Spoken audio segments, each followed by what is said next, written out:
The absurdities of medieval hygiene.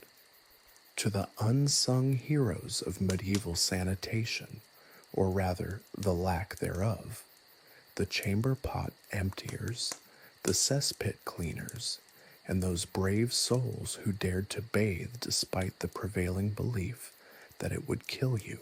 Your contributions to the rich tapestry of medieval filth are, frankly, awe-inspiring. This book is dedicated to you in all your malodorous glory.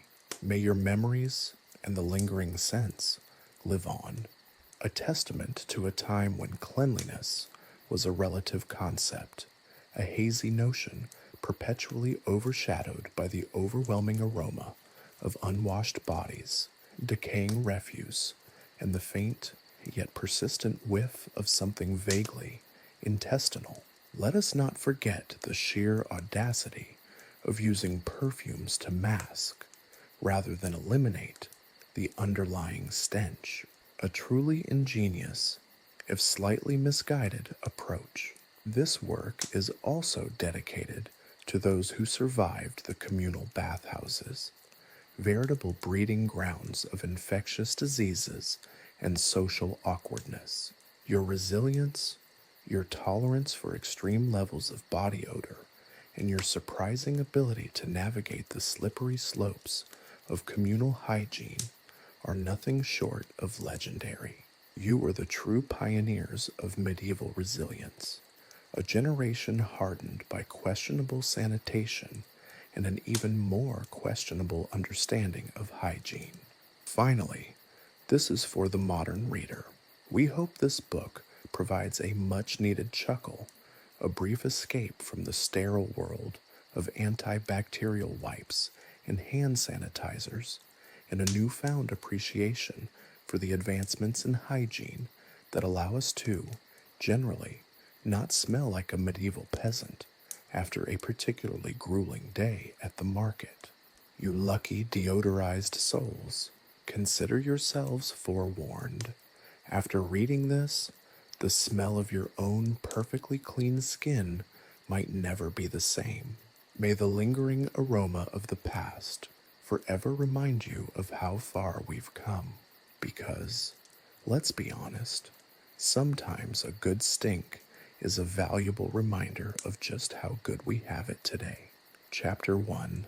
The Great Medieval Stink. Let's be honest, folks. If you're picturing medieval Europe as a romantic tapestry of knights, damsels, and quaint villages, prepare for a reality check that smells distinctly off. Forget the charmingly rustic image. We're diving headfirst into the great medieval stink, starting with the breathtaking absence of, well, almost everything we take for granted in modern sanitation. Imagine stepping onto a cobbled street in, say, 14th century London. The air, thick with the aroma of wood smoke and something far less pleasant, hangs heavy in your lungs. That something is a potent cocktail of human and animal waste, rotting food scraps, and the general detritus of daily life. There's no garbage collection, no sewer system, no regular street cleaning. Instead, there are overflowing cesspits, strategically, or not so strategically, placed just outside homes and businesses. Think less picturesque village, more open-air toilet. The image, I'm sure, is less than appealing, but it's crucial to understand that this wasn't simply a matter of people were less clean back then. It was a systemic problem, a fundamental lack of infrastructure that shaped every aspect of medieval life. Running water, a luxury enjoyed primarily by the very wealthy, if at all. In most towns and villages, water sources were often polluted, carrying with them a delightful assortment of diseases. So while a nearby stream might seem like a convenient source of water for washing, the potential for acquiring dysentery or typhoid far outweighed any perceived benefits. The ubiquitous chamber pot, a truly iconic symbol of medieval life, offers a particularly intimate glimpse into this reality. These were not sleek, porcelain wonders. They were usually simple earthenware vessels, often kept under the bed for nighttime use. Their contents, once emptied, were frequently tossed out windows, a risky venture that could lead to unfortunate accidents for passers-by. Cleaning these vessels was a task left to the discretions of the household, with varying levels of thoroughness, or let's be frank, the utter lack thereof. The resulting odor, even with daily cleaning, if you can call it that, was potent. Let's just say you wouldn't want to be downwind. And what about the streets themselves? Picture this: a narrow, uneven street, crowded with people, animals, and the aforementioned overflowing cesspits. Animal droppings are liberally scattered across the path, mingling with the refuse discarded by the townsfolk. The mud is thick and clinging, and the smell, well, let's just say that even the most pungent of modern perfumes wouldn't hold a candle to it. The air is a dizzying mix of everything from decaying organic matter to the distinctly unpleasant aroma of urine and feces. It's a symphony of smells that would make even the most seasoned sanitation worker wince.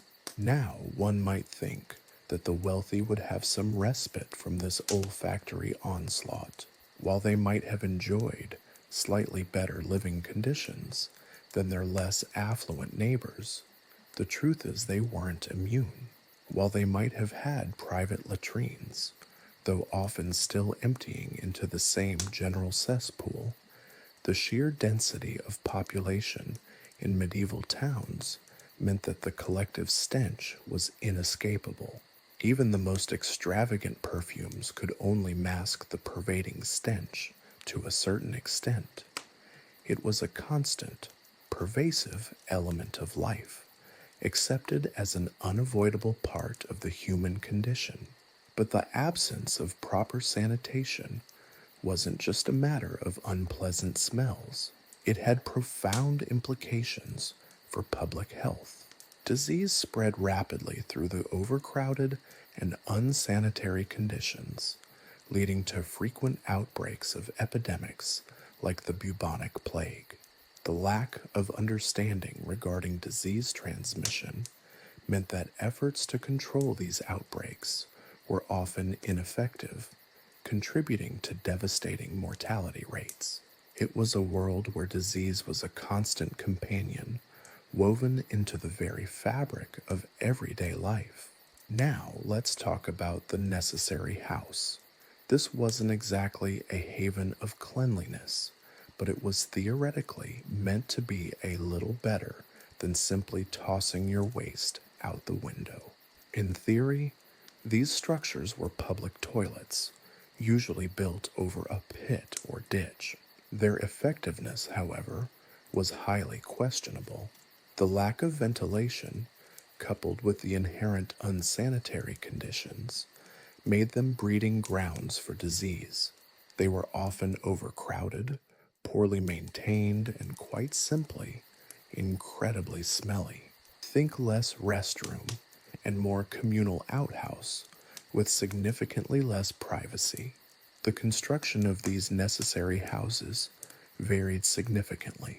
Some were rudimentary structures, little more than a hole in the ground with a crude shelter built above it.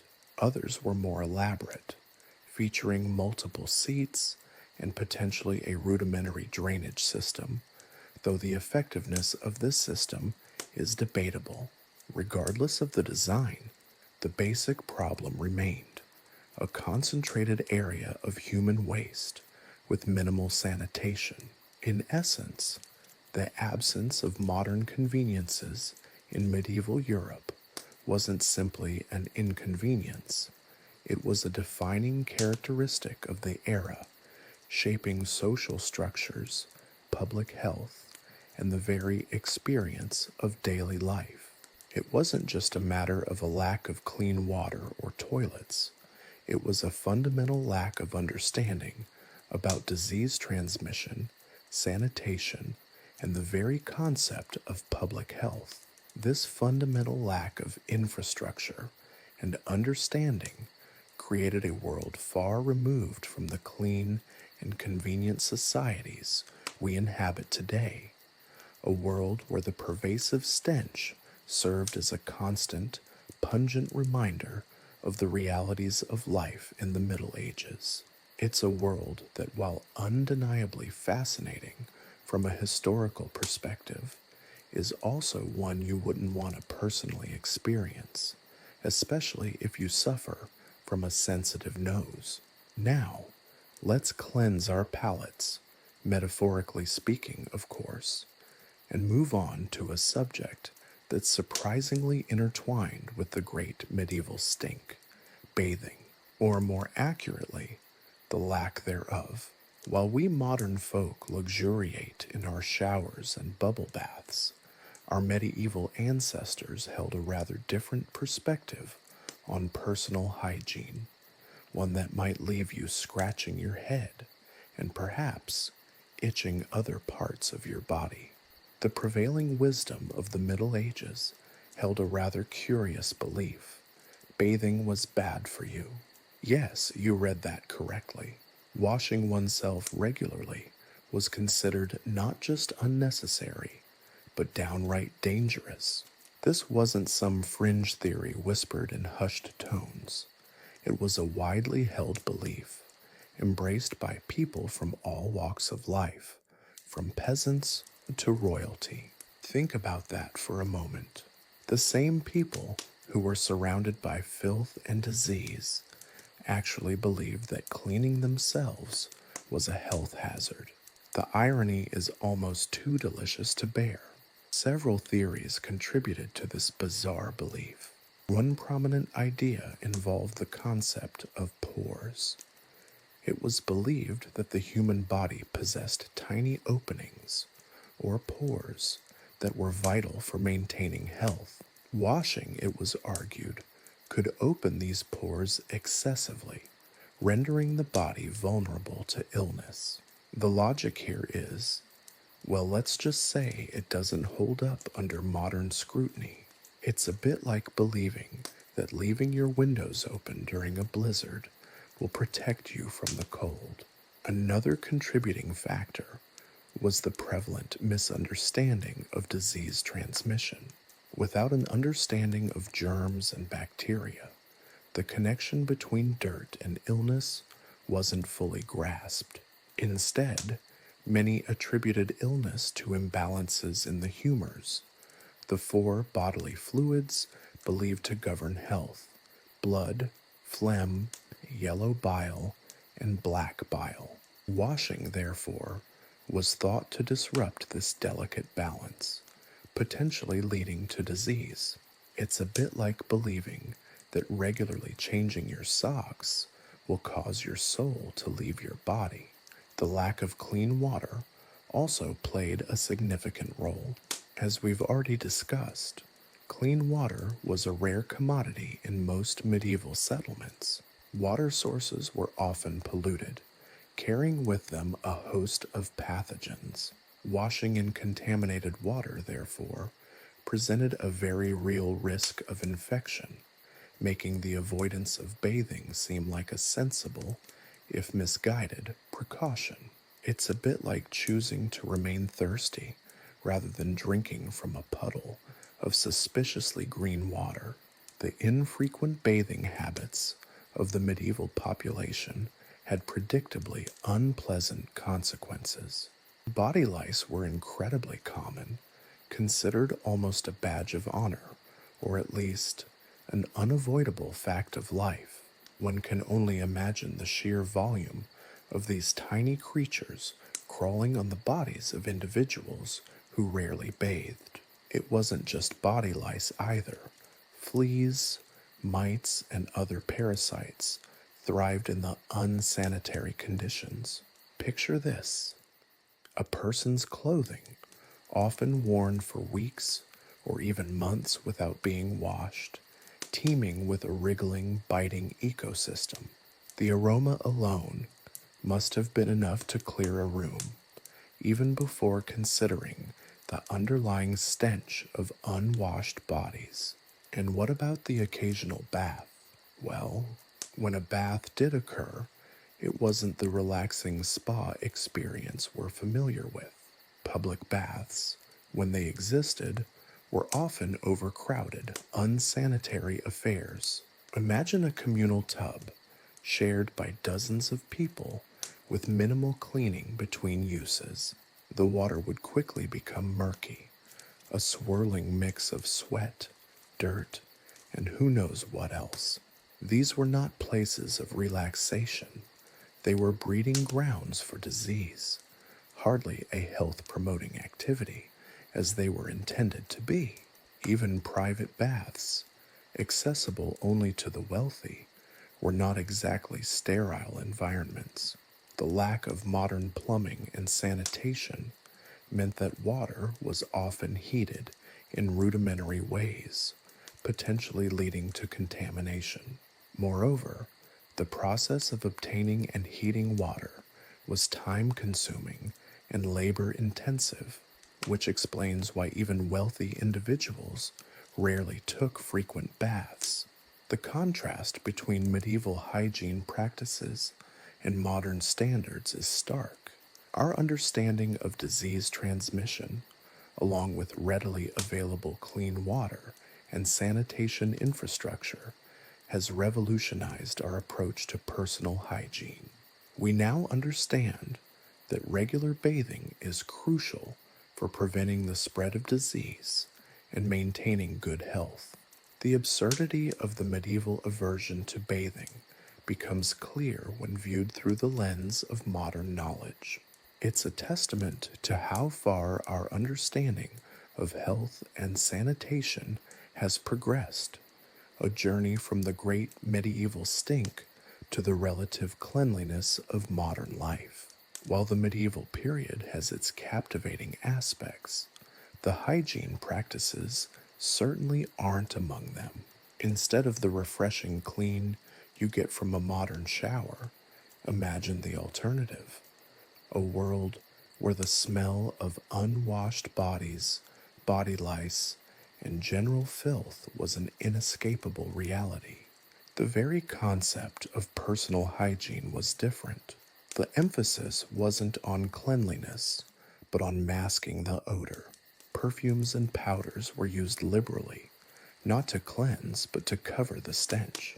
It was a society that embraced a far different understanding of what constituted cleanliness, one that was profoundly shaped by its limitations in sanitation and understanding of disease.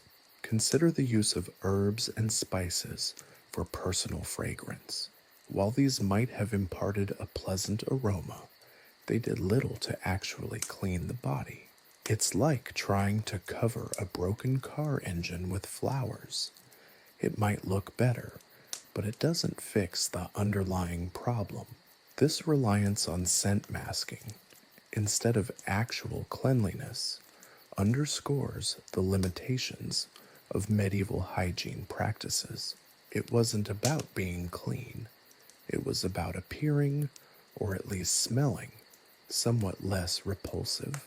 Think also about the application of various substances to the skin, ranging from animal fats to herbal concoctions. While some of these might have had some limited medicinal properties, their primary purpose was likely to soothe irritated skin or mask unpleasant odors.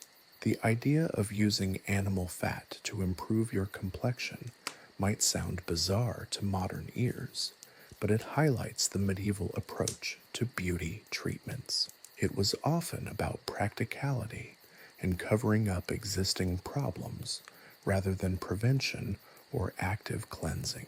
Furthermore, Clothing played a significant role in medieval hygiene, or lack thereof. Clothing was often worn for extended periods without washing, which combined with the lack of frequent bathing created ideal conditions for parasites to thrive. This isn't to romanticize the medieval past, but simply to illustrate the stark reality of the era. The lack of frequent bathing wasn't merely a matter of personal preference, it was a systemic issue deeply embedded in the prevailing cultural beliefs, limited infrastructure, and lack of understanding about hygiene. The medieval approach to hygiene, or rather the lack thereof, highlights a fundamental difference between past and present societies. We take for granted readily available clean water, sanitation systems, and an understanding of disease transmission. Our modern hygiene practices, though sometimes seemingly excessive, are based on a century's worth of scientific advancements and a focus on preventative medicine.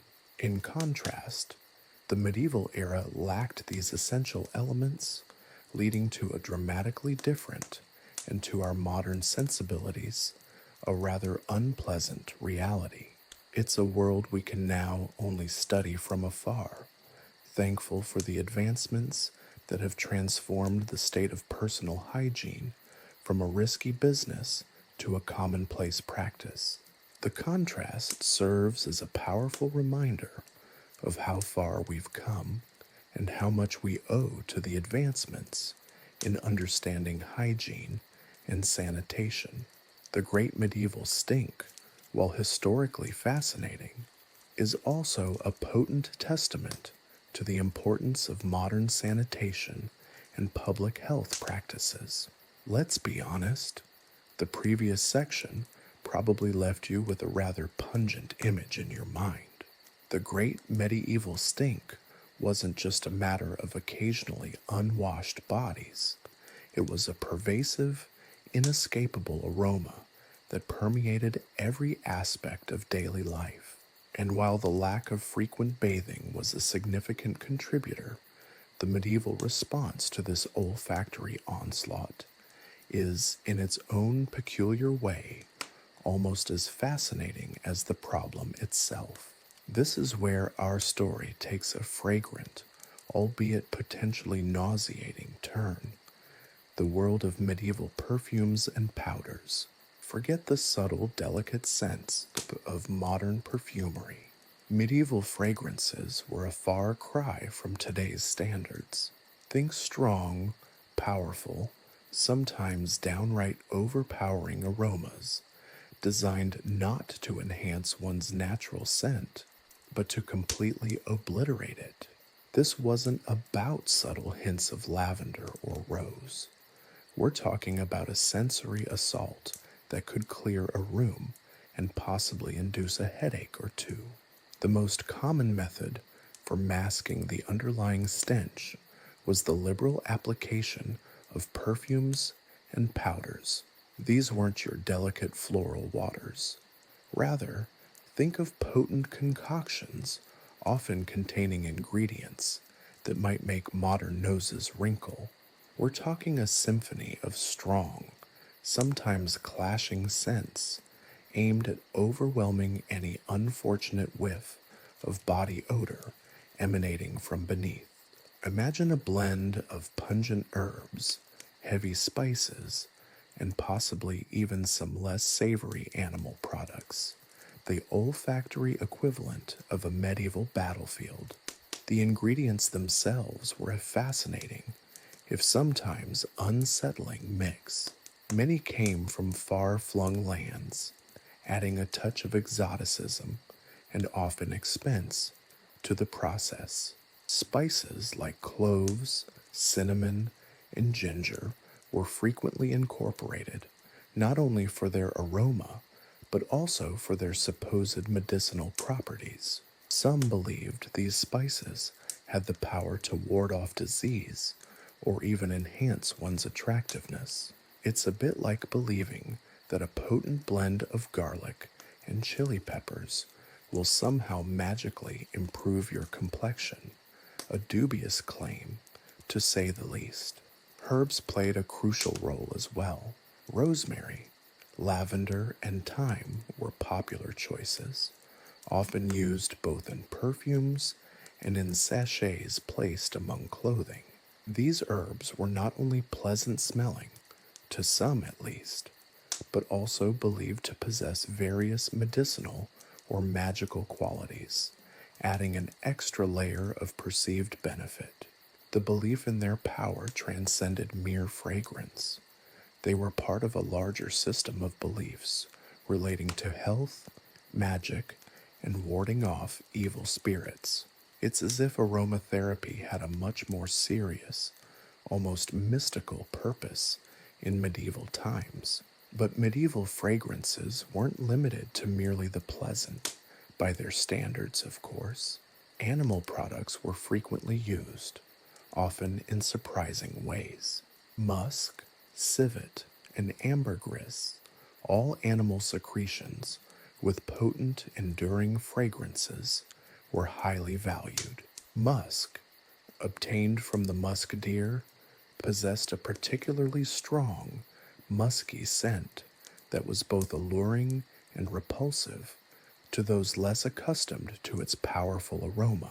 Civet, derived from the civet cat's anal glands, was another popular, though rather less pleasant sounding ingredient. And ambergris, a rare substance found in the intestines of sperm whales, was considered a highly prized commodity, often used in the most expensive perfumes. These animal products weren't chosen simply for their scent. There was a belief that they held medicinal properties as well. The use of these substances in perfumes and powders reflects a holistic approach to hygiene, where scent, medicine, and even magic were often intertwined. It highlights the very different understandings of health and well-being that were held during the Middle Ages. Imagine explaining to a modern perfume maker that your new product should include crushed dried beetles and fermented weasel droppings. You might be swiftly escorted from the premises. The application of these perfumes and powders varied depending on social class. The wealthy could afford luxurious perfumes, often imported from afar, while those less fortunate used more readily available ingredients. Powders, often composed of finely ground herbs, spices, and occasionally even chalk or starch, were applied liberally to the body and clothing to absorb odors. One can only imagine the clouds of dust that would rise as someone applied their daily dose of medieval dry shampoo. The social implications of perfume use were significant. Perfumes and powders became markers of social status and wealth. The more exotic and expensive the ingredients, the higher the social standing of the individual. It's a bit like today's luxury brands. The price tag often indicates more than just the product itself. It signaled an ability to access rare and costly materials, demonstrating one's place in the societal hierarchy. The act of applying these fragrant mixtures was also ritualistic. It wasn't just a matter of dabbing on a bit of perfume. It was a process, a carefully considered part of daily grooming, or rather, odor masking. This emphasis on masking the smell rather than eliminating its source reveals much about the medieval understanding of hygiene. The goal was not cleanliness, but the appearance of cleanliness. This contrasts sharply with the modern approach. We strive for actual cleanliness through bathing, the use of antibacterial soaps, and other practices that directly target the source of body odor. The medieval reliance on perfumes and powders was in essence a cosmetic solution to a much deeper, more systemic issue. It's a fascinating glimpse into a society that struggled with the limitations of its knowledge and resources, finding creative, if somewhat smelly, ways to manage the inevitable consequences. Imagine strolling through a medieval town. The air would have been thick with the mixed aromas of baking bread, animal dung, wood smoke, and of course, the ever present layer of unwashed humanity. The dominant scents would not be those of fresh flowers, but rather a potent blend of herbs, spices, musk, and human perspiration. A complex, potentially overwhelming cocktail of smells that would be utterly alien to our modern sensibilities. The perfumes and powders served as a constant, if sometimes ineffective, attempt to tame this olfactory chaos. They created a layer of scent, a kind of fragrant shield against the more unpleasant realities of medieval life. But this wasn't simply about personal cleanliness. It was about social signaling, about demonstrating wealth and status through the use of expensive and exotic ingredients. It was a layer of perfume, a mask concealing the underlying reality of a world struggling to cope with its own pervasive stench. A world where fragrance was not a luxury, but a necessity, a way to survive, both socially and sensorially, in the midst of the great medieval stink.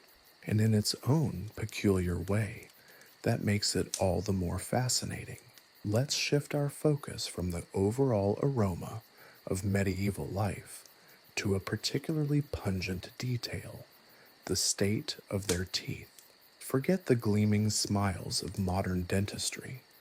Medieval mouths were a different story altogether. Picture a world devoid of toothbrushes, toothpaste, or even the rudimentary understanding of dental hygiene that we take for granted. Their reality was a far cry from the regular checkups and preventative care we enjoy today, resulting in a dental landscape that would make even the most seasoned dentist shudder. The prevalence of dental issues in the Middle Ages wasn't merely a cosmetic concern, it was a significant health problem with far-reaching consequences. Poor oral hygiene directly impacted overall health, leading to a cascade of issues that often proved fatal. The absence of basic dental care created a breeding ground for infection, with consequences ranging from debilitating pain to potentially fatal sepsis. It's a stark reminder of how interconnected our health systems truly are, and how a seemingly minor detail like dental care could have catastrophic consequences. What exactly were these medieval dental horrors? Let's delve into the gruesome specifics. Tooth decay was rampant. Imagine teeth riddled with cavities, the enamel eroded away, leaving behind fragile, decaying structures vulnerable to infection. The lack of proper nutrition, a diet heavily reliant on sugar and carbohydrates, when available, only exacerbated the issue. These sugary treats, often eaten as a rare delicacy rather than regular meals, led to rapid decay, further worsening the condition of their already vulnerable teeth. We might cringe at the sugar intake of modern diets, but the sporadic yet potent sugar rushes of medieval life likely accelerated tooth decay to terrifying degrees. Abscesses were another common problem. Infected gums and tooth roots became swollen, painful, and pus-filled abscesses. These infections could spread to the jawbone and even beyond, leading to systemic infections that were often fatal. Imagine the intense throbbing pain and the constant threat of infection, a living nightmare for medieval individuals. The thought of a throbbing jaw abscess without antibiotics makes the modern experience of toothache seem almost trivial in comparison. Periodontal disease was widespread. Gums would become inflamed and infected, leading to tooth loss. The combination of poor hygiene and a diet often lacking in essential nutrients created the perfect storm for the destruction of supporting gum tissue. Without modern treatments and a deeper understanding of oral health, loss of teeth was a near certainty for most medieval individuals. The prevalence of tooth loss in medieval skeletons is a sobering testament to this pervasive dental disease. Beyond decay, abscesses, and periodontal disease, the lack of dental hygiene led to a host of other oral health problems. Ulcers, canker sores, and oral thrush caused by fungal infections were also commonplace. Given the shared living spaces, lack of sanitation, and the frequent exposure to pathogens, such infections would easily spread. The lack of proper treatment further exacerbated these issues, leading to a worsening cycle of infection and inflammation within the oral cavity. But what did medieval people do, or rather not do, about these issues? The answer is, for the most part, very little. There were, of course, no dentists as we know them today.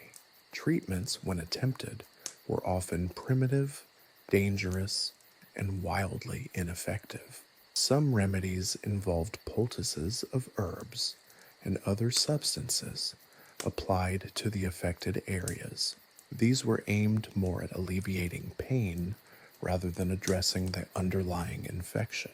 One can only imagine the effectiveness, or rather the ineffectiveness, of these practices. Some individuals sought help from barbers or other itinerant practitioners who often had a rudimentary understanding of medicine. This lack of specialized knowledge meant their treatments were typically ineffective and potentially harmful. Pulling out a decaying tooth was often the most common approach, though this was a risky procedure and frequently resulted in further infections. There's a certain macabre irony in the fact that removing a decayed tooth was frequently both the diagnosis and the cure. The lack of metal tools or proper sterilization techniques only increased the danger of these procedures. Imagine a tooth extraction performed with rudimentary instruments in a completely unsanitary environment, a recipe for disaster. The risk of infection was immense, making even a simple procedure potentially fatal. It's a far cry from our modern sterile surgical environments and sophisticated anesthetic techniques. The consequences of poor dental hygiene weren't merely limited to the mouth. Infections could spread to other parts of the body, leading to a variety of potentially fatal complications. Abscesses could spread to the jawbone, leading to osteomyelitis, a serious bone infection. Infections could also enter the bloodstream, causing sepsis, a life-threatening condition. The lack of understanding of infection and the absence of antibiotics meant that these complications were often fatal. A simple toothache could have easily become a death sentence. The medieval approach, or rather lack thereof, to dental hygiene stands in stark contrast to the advanced dental care we have today. Modern dentistry has made incredible strides in preventing and treating dental diseases. We have regular checkups, preventative treatments like fluoride treatments, and a sophisticated understanding of oral health and its connection to overall well-being. We understand the importance of regular brushing and flossing, and we have sophisticated tools and techniques for diagnosing and treating dental problems. From antibiotics to advanced surgical procedures, we have a sophisticated arsenal to tackle previously insurmountable dental challenges. Comparing the two eras highlights not just the advancements in dentistry, but also the vast differences in societal understanding of health and hygiene. Medieval people lacked the scientific knowledge and the tools to adequately address dental issues. Their understanding of the body and its functions was limited, and their resources were scarce. Their approach to oral hygiene, or rather lack thereof, was a reflection of their times, a reflection of the limitations imposed by their knowledge, resources, and technology. This section's gruesome details serve as a stark reminder of how far we have come. While the stench of the medieval era was pervasive, the largely unaddressed dental health issues would have created a similarly, and perhaps even more, impactful impact on the daily experience of those living at that time. The contrast between their reality and our own some highlights the remarkable progress in medicine, public health, and our understanding of the human body. And it certainly adds a new dimension to the great medieval stink. Let's move from the grim reality of medieval teeth to another surprisingly complex aspect of medieval life: hair. Forget the sleek, effortlessly styled locks often depicted in romanticized portrayals. Medieval hair care was a far cry from the simplicity of a modern shampoo and conditioner routine. It was a messy, often smelly, and surprisingly elaborate affair, deeply intertwined with social status, religious beliefs, and prevailing cultural norms. The first thing to understand is that hair, for both men and women, was a significant visual marker of social standing. A peasant woman's hair, often hidden under a simple cloth or woven into a practical braid for work, bore little resemblance to the elaborate coiffures of a noblewoman. Think towering structures of carefully arranged braids, adorned with jeweled combs, ribbons, and perhaps even real or artificial flowers. These elaborate creations weren't just for show, they were status symbols, carefully constructed displays of wealth and social position. The very act of maintaining such a hairstyle required time and resources, a luxury not afforded to the vast majority of the population. For noblewomen, hairstyling was a complex ritual, often involving multiple servants. Imagine the scene: a lady seated before a dressing table, surrounded by attendants meticulously braiding, curling, and arranging her hair into an intricate structure. Elaborate headpieces, crafted from fine metals, jewels, and even precious stones completed the look, transforming the wearer into a dazzling spectacle. The complexity of these styles demanded time and skill, necessitating the involvement of skilled professionals. These hairstylists, if you could call them that, were part of the noble household's staff, their proficiency adding to the prestige and elegance of the noblewomen they served. But hair was more than just a statement of status. It held religious and symbolic significance. Long, flowing hair was often associated with purity and virtue, particularly for women. This is reflected in numerous artistic depictions from the period where figures of religious significance, particularly female saints, are frequently shown with long, unbound hair. In contrast, short hair or shaved heads were sometimes seen as a sign of penance or religious devotion, while covered heads conveyed modesty. The materials and methods used for hair care were, shall we say, unique. Forget your modern shampoos and conditioners. Medieval hair care relied on a different arsenal of tools and concoctions, some of which would likely send a modern consumer running for the hills. Oils, often derived from plants like rosemary or lavender, were commonly used to condition and style hair.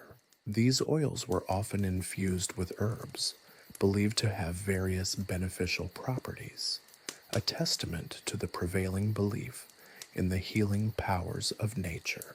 Animal fats were another popular and less appealing ingredient.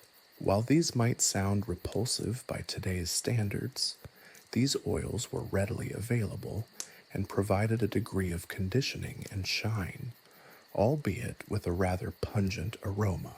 The application of these oils wasn't a casual affair.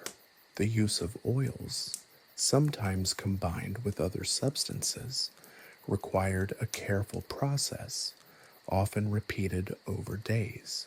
This involved carefully applying and massaging the oils into the scalp and hair, a tedious process that contributed to the overall time spent in hair care. And then there were the perfumes. While oils did provide a degree of conditioning and protection from the elements, they couldn't entirely mask the inherent odors of medieval life. Thus, perfumes, often composed of potent mixtures of herbs, spices, and occasionally even less savory ingredients, were used to mask unpleasant smells. The effect wasn't always successful, leading to a complex olfactory landscape that was far from pleasant. The use of combs and brushes was also integral to the process. These tools, often made of wood or bone, were used to detangle, style, and generally manage hair. Imagine the challenge of detangling long, oiled hair with a roughly hewn wooden comb, a task that likely tested the patience of even the most experienced hairstylists. The quality and ornamentation of these combs often served as indicators of social standing, mirroring the differences in the quality and style of hairstyles. The elaborate hairdos of the wealthy were more than just a matter of personal vanity. They were a statement of their economic power. For men, hairstyles were generally less elaborate than those of women. Longer hair was often worn by younger men, while older men were more inclined to shave or keep it cropped short. But this was not a universal trend, and social status again played a significant role. Noblemen might wear their hair longer, styled in various ways, perhaps adorned with a decorative hat or headpiece, or keeping their long hair neatly tied back. Men's hairstyles, while often less time-consuming than women's, were still a part of the overall presentation of social standing. Beyond the social implications, hair care in the Middle Ages also reflected the limitations of the era. The lack of modern hygiene products and understanding of hair health meant that issues like lice and other infestations were commonplace. The close quarters living conditions, coupled with limited access to clean water, made head lice and other parasites an almost inevitable part of medieval life. And unlike today, there were no effective, readily available treatments. Herbal remedies were often attempted, though their effectiveness was doubtful, and infestations were likely a constant source of discomfort and irritation. Imagine the plight of a medieval woman attempting to maintain a complicated updo while simultaneously combating a pesky infestation of head lice, a scene that perfectly encapsulates the comical and horrifying aspects of medieval hair care. The very concept of hygiene, as we know it, was significantly different then. The focus was less on actual cleanliness and more on masking odors and maintaining a socially acceptable appearance. The resulting mix of oil, perfume, and potentially lingering odors created an olfactory experience that is difficult to fully imagine today. Hair in the Middle Ages was far more than just a matter of aesthetics. It was a powerful symbol of status, religion, and social identity. The elaborate hairstyles, the sometimes bizarre concoctions used for care, and the challenges of managing hair in a time devoid of modern hygiene and tools paint a vivid picture of medieval life. It was a world where hair care was simultaneously an art form, a statement, a battle against parasites, and a challenge of enduring the realities of hygiene in a less than sanitized society. And let's not forget the scent, a potent blend of oils, herbs, and the ever-present aroma of the medieval era. This section's details should provide a much more nuanced understanding of the complexities of medieval life and just how much the great medieval stink was not just an olfactory experience, but an experience that was profoundly affected by the realities of everyday care and attention, or rather, the lack of attention to cleanliness and health. Chapter 2: The Public Bathhouse, a Cesspool of Socializing. The air hung thick and heavy, a miasma of sweat, mildew, and a frankly alarming variety of body odors.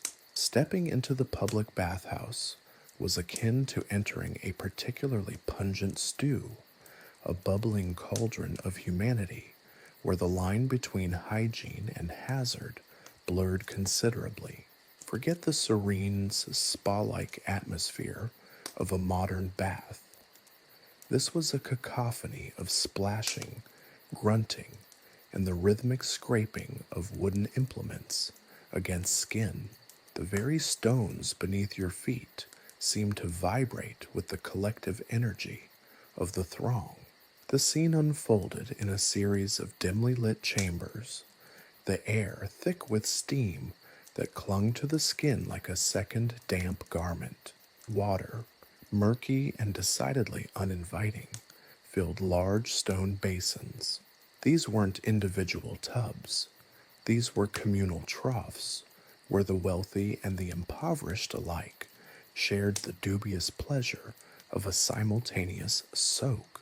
The sheer number of bodies, packed together like sardines in a barrel, was enough to induce claustrophobia in even the most seasoned bathhouse patron. The sounds were as overwhelming as the smells. The rhythmic splashing of water, the grunts of exertion as individuals struggled to wash themselves, or more likely each other, and the incessant chatter created a relentless auditory assault. Children shrieked with delight, or perhaps terror, as they chased each other through the steamy haze, their laughter echoing off the damp stone walls.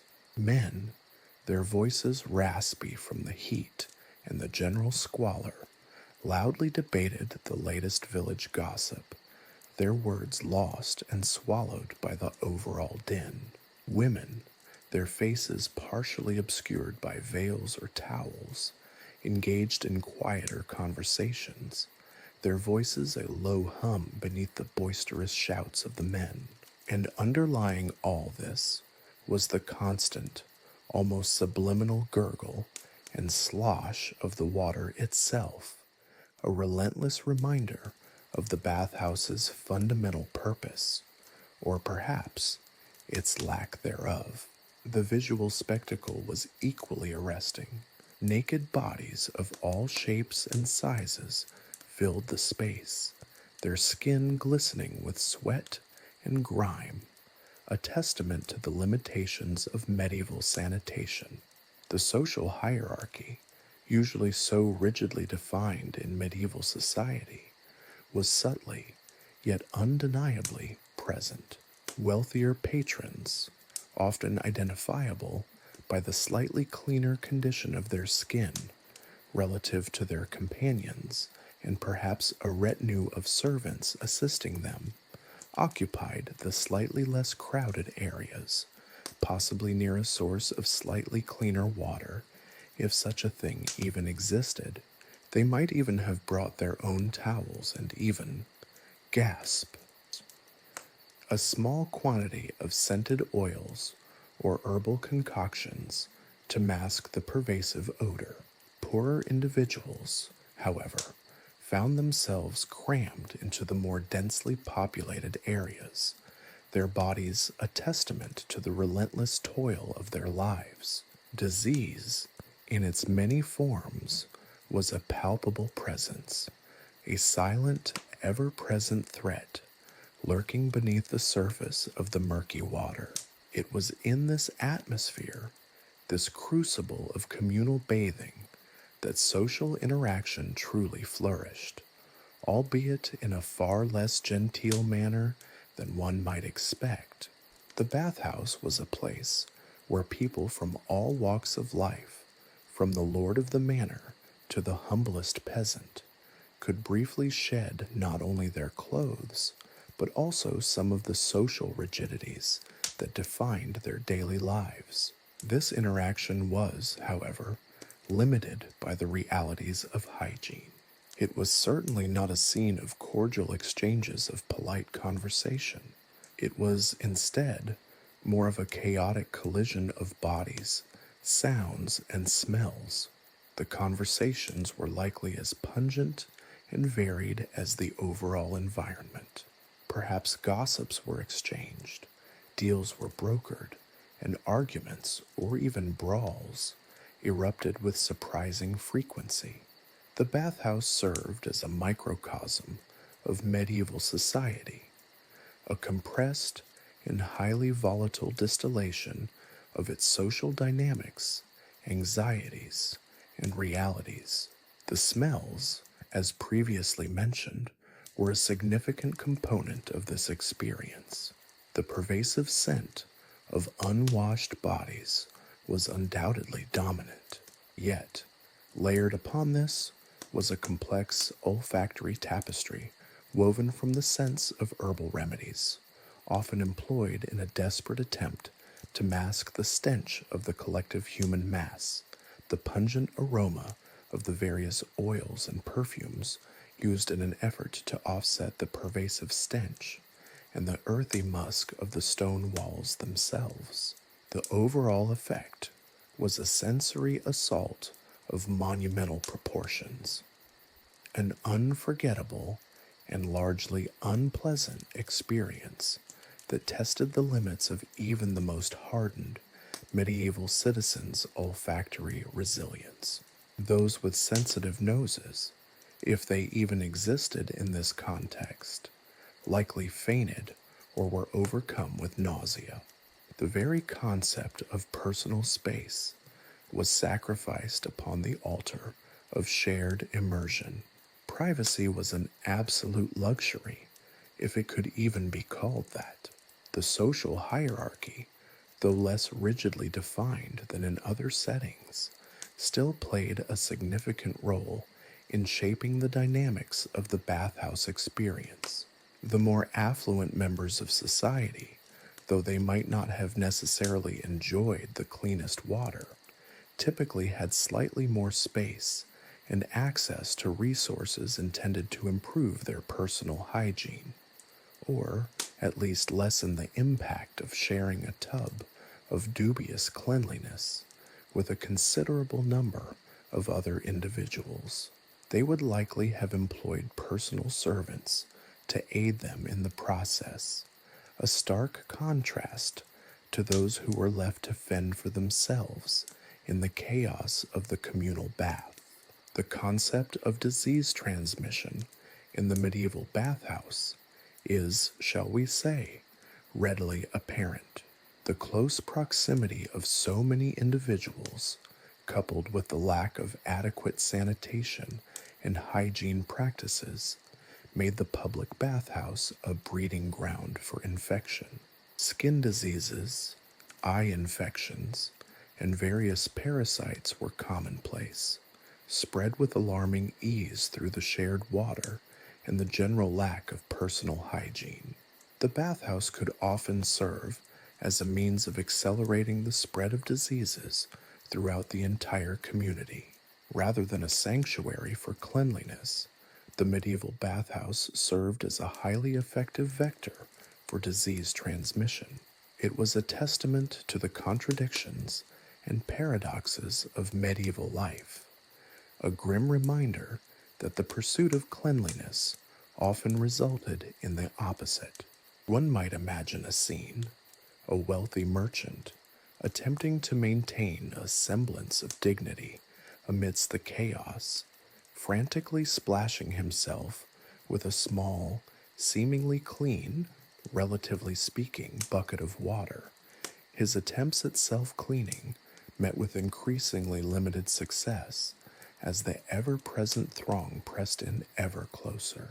A group of peasants laughingly wrestles amidst the steam and splashing, a cacophony of splashing and shouts, oblivious to the potential consequences of this most communal immersion. A young mother, struggling to wash her child while attempting to shield it from the multitude of potential hazards, physical, microbial, and social, surrounding them. The air is dense with the smell of sweat, unwashed bodies, and a vague herbal perfume, a grim testament to the futility of attempting to combat the pervasive odors with limited means.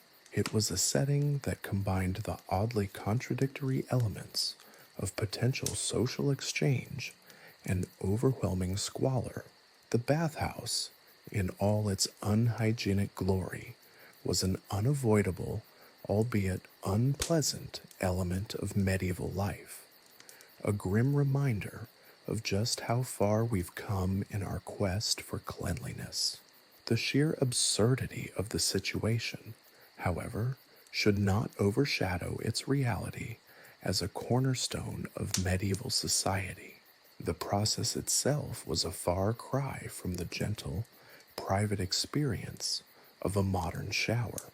Imagine, if you will, a large stone basin, more trough than tub, filled with water that had, generously speaking, seen better days.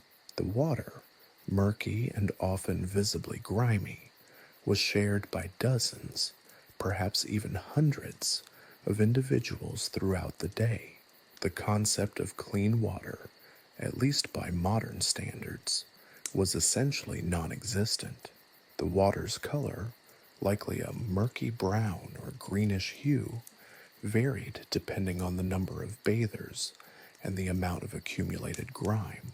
Let's just say it wasn't a shade that would invite a leisurely soak. Privacy? Forget about it.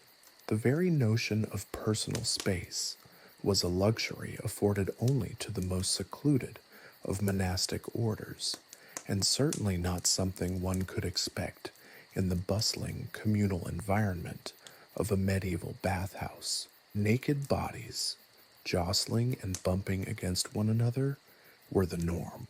This was not a spa.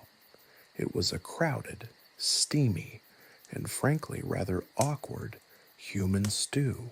Imagine the delicate dance of avoiding direct contact with fellow bathers while attempting to perform even the most basic of ablutions. It was a ballet of awkward maneuvering and near misses, a constant negotiation of personal space in a space where personal space was a laughable concept. The actual act of cleaning was a far cry from our modern, meticulously formulated soaps and shampoos. Instead, bathers relied on a variety of often dubious methods to achieve, well, something vaguely resembling cleanliness.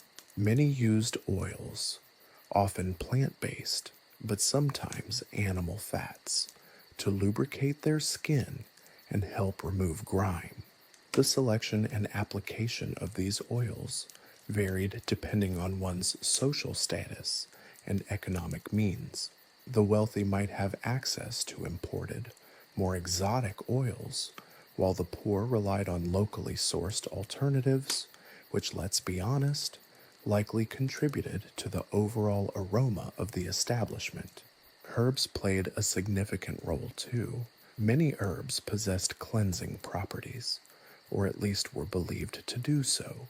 These were often added directly to the water, hoping to somehow magically purify the murky brown liquid.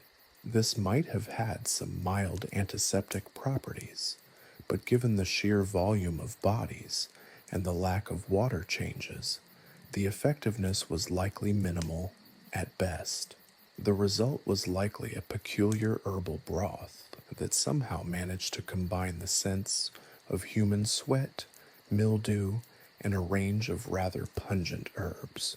It was an olfactory experience that could only be described as unique and, frankly, unforgettable. The tools used for washing were equally primitive. Wooden scrapers, sponges, potentially reused and shared, and rough cloths were employed to remove dirt and grime. The efficiency of this process is debatable, to put it mildly. The process was less a cleansing ritual and more a vigorous attempt to redistribute dirt from one part of the body to another, with minimal actual cleaning achieved. Imagine the sheer amount of physical exertion involved, not to mention the potential for cross-contamination, especially considering the lack of personal hygiene standards. The idea of a sterile environment was utterly foreign to these facilities. The use of perfumes and powders was essential in masking the overwhelming odors of the bathhouse. Strong-smelling perfumes and scented powders were applied liberally to try and overpower the pervasive smells of sweat, mildew, and the various herbal concoctions added to the water. These attempts at masking the pervasive stench were, however, as futile as attempting to extinguish a wildfire with a thimbleful of water. The sheer scale of human odor was simply too powerful to be contained by such meager measures. The outcome was a bizarre olfactory collage, a mix of body odor, herbal scents, and heavy perfumes, creating a truly unforgettable and likely nauseating sensory experience. It's tempting to imagine a modern-day perfumer attempting to recreate this medieval fragrance. The results would likely be both fascinating and deeply disturbing. The social dynamics within the bathhouse were as complex and multifaceted as the smells themselves. Although the environment was ostensibly communal, social hierarchy was still subtly present. Wealthier individuals might have enjoyed slightly better positioning, perhaps closer to a relatively cleaner area of the basin, or at least one with slightly less crowding. They might have also had access to better quality oils and perfumes, and even the assistance of servants to aid them in their relatively more sophisticated cleansing ritual. They might even have brought their own towels or washcloths. This was a luxury not afforded to the poorer individuals, who were frequently crammed together in the most crowded and, let's be brutally honest, the filthiest parts of the bathhouse. For the poor, the experience was arguably more arduous and less effective in terms of hygiene. Their focus was likely less on achieving cleanliness and more on simply getting the task done as efficiently as possible in an environment where efficiency was largely measured in terms of minimizing the time spent in close proximity to the hundreds of other bodies in the bathhouse. Disease transmission was rampant in these crowded conditions, and the risks of contracting skin infections, eye diseases, or parasitic infestations were incredibly high. It's important to note that despite attempts to mask the smells, the pervasive miasma would have been a constant reminder of the reality of disease in the medieval world. The bathhouse was, arguably, a double-edged sword. It offered a shared space for social interaction, but at the significant cost of increased risk of disease. One can only imagine the scenes. A wealthy merchant attempting to maintain a semblance of composure amidst the chaos, attempting to rinse his hair with relative cleanliness in the crowded bathhouse. A group of peasants engaged in boisterous conversation, their laughter echoing through the steam. A mother struggling to clean her child, shielding them from both the chaos and potential infection. The entire process was a precarious balance between social interaction and the ever-present threat of disease. It was a communal act of ablution that was anything but clean or sanitary. The medieval bathhouse was, in short, a unique and fascinating reflection of medieval society. A chaotic blend of social interaction, hygiene practices, or rather the lack thereof, and a constant struggle against the ever-present threat of disease. It was far from the relaxing spa experience we know today, but it was an integral, if often unpleasant, part of medieval life. The sheer absurdity of it all only adds to its fascination. It is a stark contrast to our modern understanding of hygiene and a powerful reminder of how far we've come, or perhaps more accurately, how much we've avoided. The shared water, a murky brew of sweat, grime, and whatever herbal remedies someone had thrown in, hoping for a miracle cure, was a breeding ground for disease. Forget the soothing lavender and eucalyptus oils of a modern spa. This was a microbial cocktail of alarming proportions.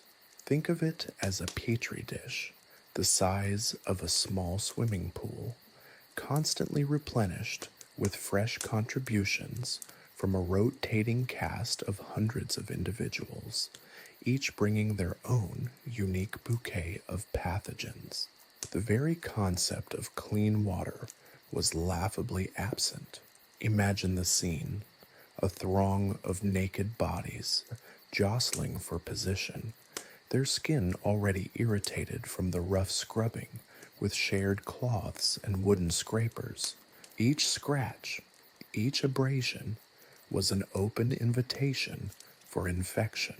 The lack of understanding regarding disease transmission was perhaps even more alarming than the unsanitary conditions themselves. The miasma theory, the prevailing medical wisdom of the time, posited that disease was caused by bad air, a miasma emanating from rotting organic matter. While this theory wasn't entirely wrong, the stench alone could knock you off your feet. It wildly missed the mark in terms of understanding the role of microorganisms. The concept of invisible, microscopic organisms causing illness was simply beyond the comprehension of medieval physicians. As a result, the very act of bathing, intended to improve health, could inadvertently become a vector for the spread of disease. Consider the range of ailments that thrived in such an environment. Skin infections, such as boils, impetigo, and scabies, were rampant. The shared cloths and scrapers ensured that any infection would spread with remarkable efficiency. Imagine the sheer number of tiny abrasions on bodies constantly rubbing against each other, providing countless entry points for bacteria and parasites. The warm, humid air of the bathhouse created the ideal conditions for fungal infections such as athlete's foot and ringworm, to flourish and spread. These weren't mere inconveniences. In a time of limited medical knowledge and treatment options, these infections could lead to serious complications, including sepsis and even death. Eye diseases were another significant concern.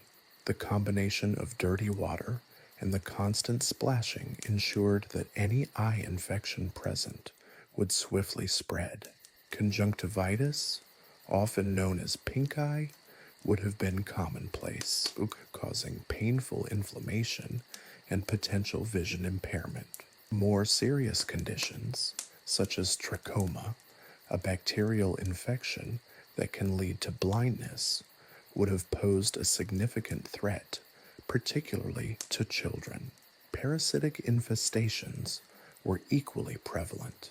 The lack of personal hygiene, the shared use of bathing implements, and the close proximity of bodies meant that parasites like lice and fleas could easily spread from one person to another.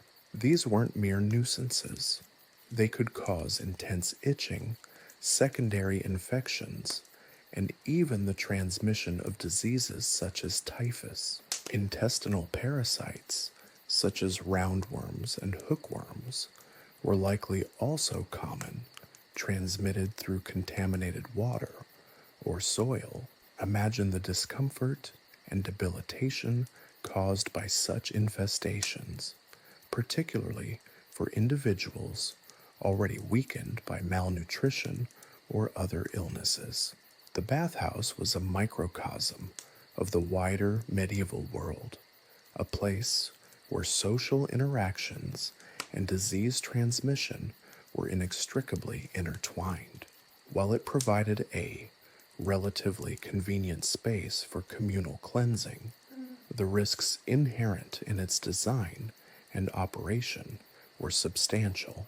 The high population density, the shared use of water and implements, and the lack of understanding of germ theory combined to create an environment ripe for the spread of infectious diseases. In essence, it was a rather morbid and ironic reflection of society, a place designed for improved health that inadvertently facilitated the spread of numerous debilitating and potentially deadly ailments. What makes the situation particularly grim is the contrast with our modern understanding of hygiene and disease transmission. Today, we understand the crucial role of clean water, proper sanitation, and personal hygiene in preventing the spread of disease. We have developed sophisticated treatments for many infectious diseases, and our public health infrastructure is designed to monitor and respond to outbreaks. Looking back at the medieval bathhouse, it's a jarring reminder of how far we have come in our understanding of disease and our ability to mitigate its impact. The contrast is so stark, so utterly absurd, that it's hard not to laugh, even as we acknowledge the suffering it entailed.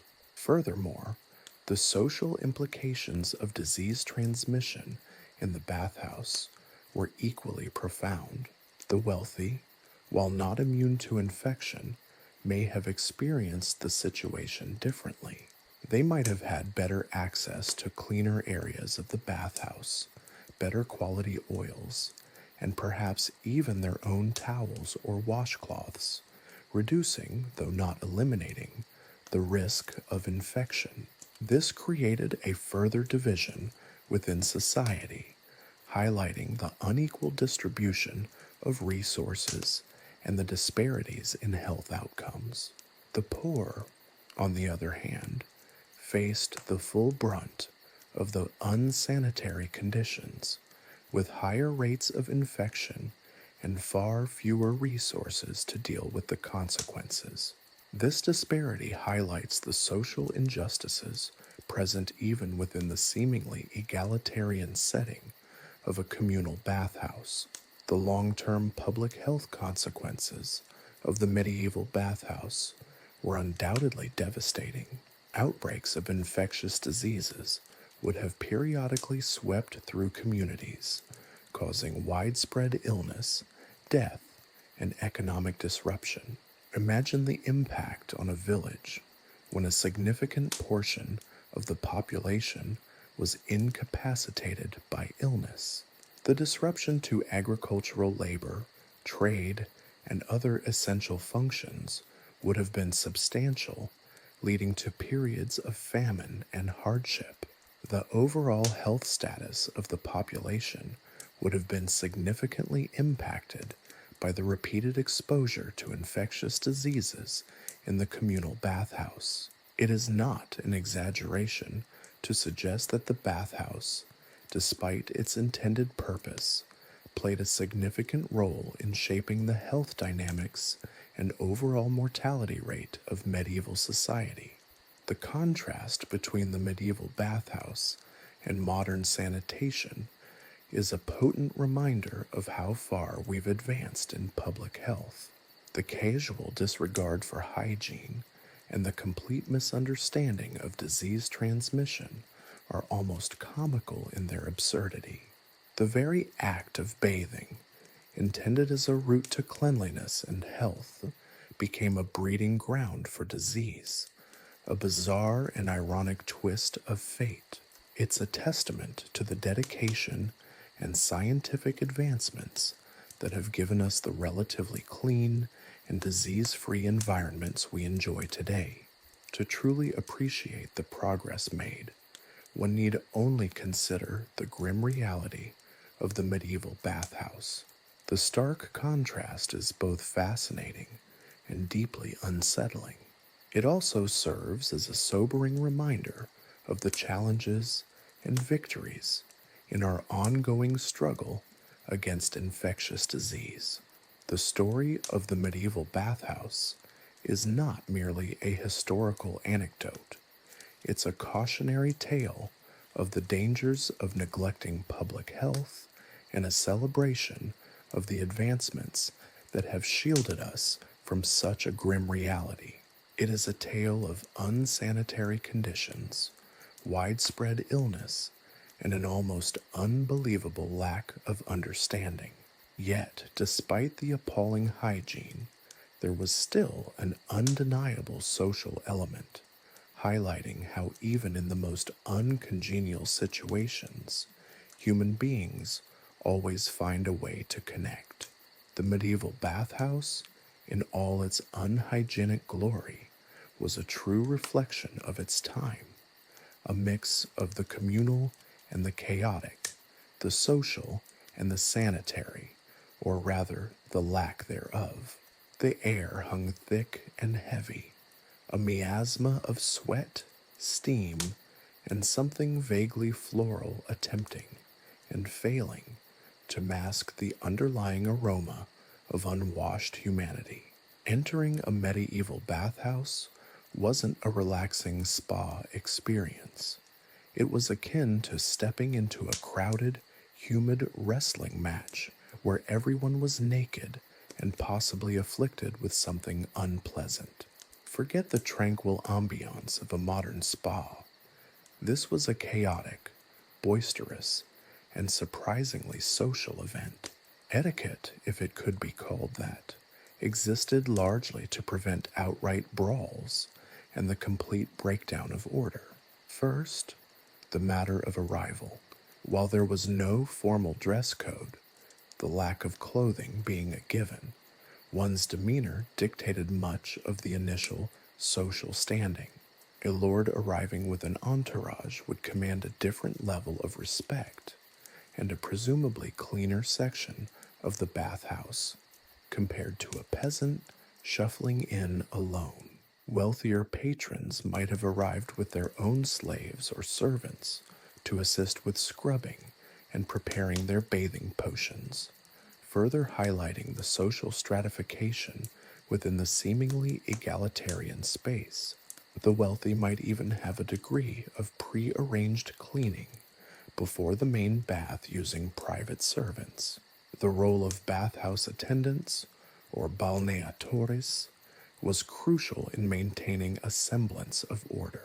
These individuals were often not the most reputable citizens, their jobs a strange mix of hygiene management and social arbitration. They were responsible for preparing the water, adding whatever dubious herbal concoctions were deemed beneficial, maintaining the fires that heated the water, and assisting patrons with the rather robust scrubbing process. They were also responsible for keeping the peace, a daunting task given the environment. Imagine mediating disputes between sweaty, naked individuals, a truly unenviable profession. The finesse required to de-escalate a conflict before it escalated into a full-blown bathhouse brawl was undoubtedly something only mastered after years of experience, probably including several near-death experiences. These attendants held a peculiar position in society. Their proximity to the naked bodies of the community made them privy to secrets and gossip, acting as unofficial conduits for local rumors. Their keen observations of the patrons allowed them to create an intricate web of social knowledge, a vast database of local affairs. This meant they were valuable sources of information, often acting as unofficial advisors or even matchmakers, brokering relationships based on their close observations of the bathers and the dynamics amongst them. They were uniquely positioned in that awkward purgatory between service and social influence. Social interaction within the bathhouse was as crucial as the bathing itself. It was a communal experience where individuals, regardless of their social standing, interacted at a level of vulnerability rarely seen elsewhere. The lack of clothing created a degree of egalitarianism. Everyone was reduced to their bare essentials, but that didn't negate the social hierarchy entirely. The wealthy still held sway, often occupying preferred spots closer to the heat sources or in the cleaner, a relative term, naturally areas. However, the shared space also fostered a surprising level of camaraderie. Conversations, gossip, and even business deals were conducted amongst the steam and splashing. The concept of privacy was conspicuously absent. Personal hygiene was also a very relative notion. The shared water and the close proximity of individuals meant that diseases spread rapidly. Despite the communal setting, social strata were evident, perhaps not so much in dress, but in where one chose to bathe. A wealthy merchant might have a more secluded area or a separate tub, relative seclusion within a cesspool naturally. The concept of personal space was almost laughable. One was forced to endure the close presence of total strangers. The shared scrubbing cloths might be considered a health hazard by modern standards, but they also served as a curious vehicle for communal hygiene and a bizarre act of shared intimacy. The rituals of the bathhouse extended beyond mere cleansing. The application of oils, often animal fats and herbs, involved a level of social interaction, with friends and family assisting in the process. This became a social bonding activity. Imagine the delicate task of applying rancid animal fats to someone without sending them into fits of laughter or disgust. The whole process was a social ritual, as much about bonding as it was about hygiene. These communal activities, however bizarre, served as a way to create bonds and connections among people. The bathhouse also played a surprisingly important role in courtship. The shared, steamy environment offered opportunities for discreet glances and whispered conversations, the close proximity intensifying emotions and creating opportunities for flirting and even clandestine meetings. However, the risks remained, with diseases spread by close contact. The setting certainly wasn't romantic in the modern sense, but rather a unique context for social interaction. It is vital to remember the role of the bathhouse in the medieval world extended far beyond personal hygiene. It was a hub for social interactions, the very absence of privacy, facilitating a curious form of intimacy and communal bonding. While seemingly a place of disease and potential infection, the bathhouse was also a place of social activity. The contrast between our modern notions of personal hygiene and the medieval bathhouse is astounding. The relative absence of privacy and the prevalence of disease created a unique social context that was both shocking and socially significant. Consider the sheer logistics of managing such a place: the constant replenishment of water, the maintenance of the fire, and the cleaning or lack thereof, all presented formidable challenges. The bathhouse attendants had to be skilled in the art of conflict resolution, negotiation, and discreet observation. It was a high-stakes game of social maneuvering, where even the smallest slip-up could lead to a full-blown brawl. The fact that these bathhouses functioned relatively well, considering the circumstances, speaks volumes about the ability of medieval communities to navigate complex social dynamics. The stories and gossip circulating within the bathhouse walls were a vital part of its social fabric. Information spread like wildfire, with bathers sharing news from their villages and receiving updates on local events. The bathhouse functioned as a giant, steamy rumor mill, circulating information and shaping public opinion. The bathhouse attendants, as mentioned earlier, played a crucial role in this process, shaping the narrative and influencing social interactions.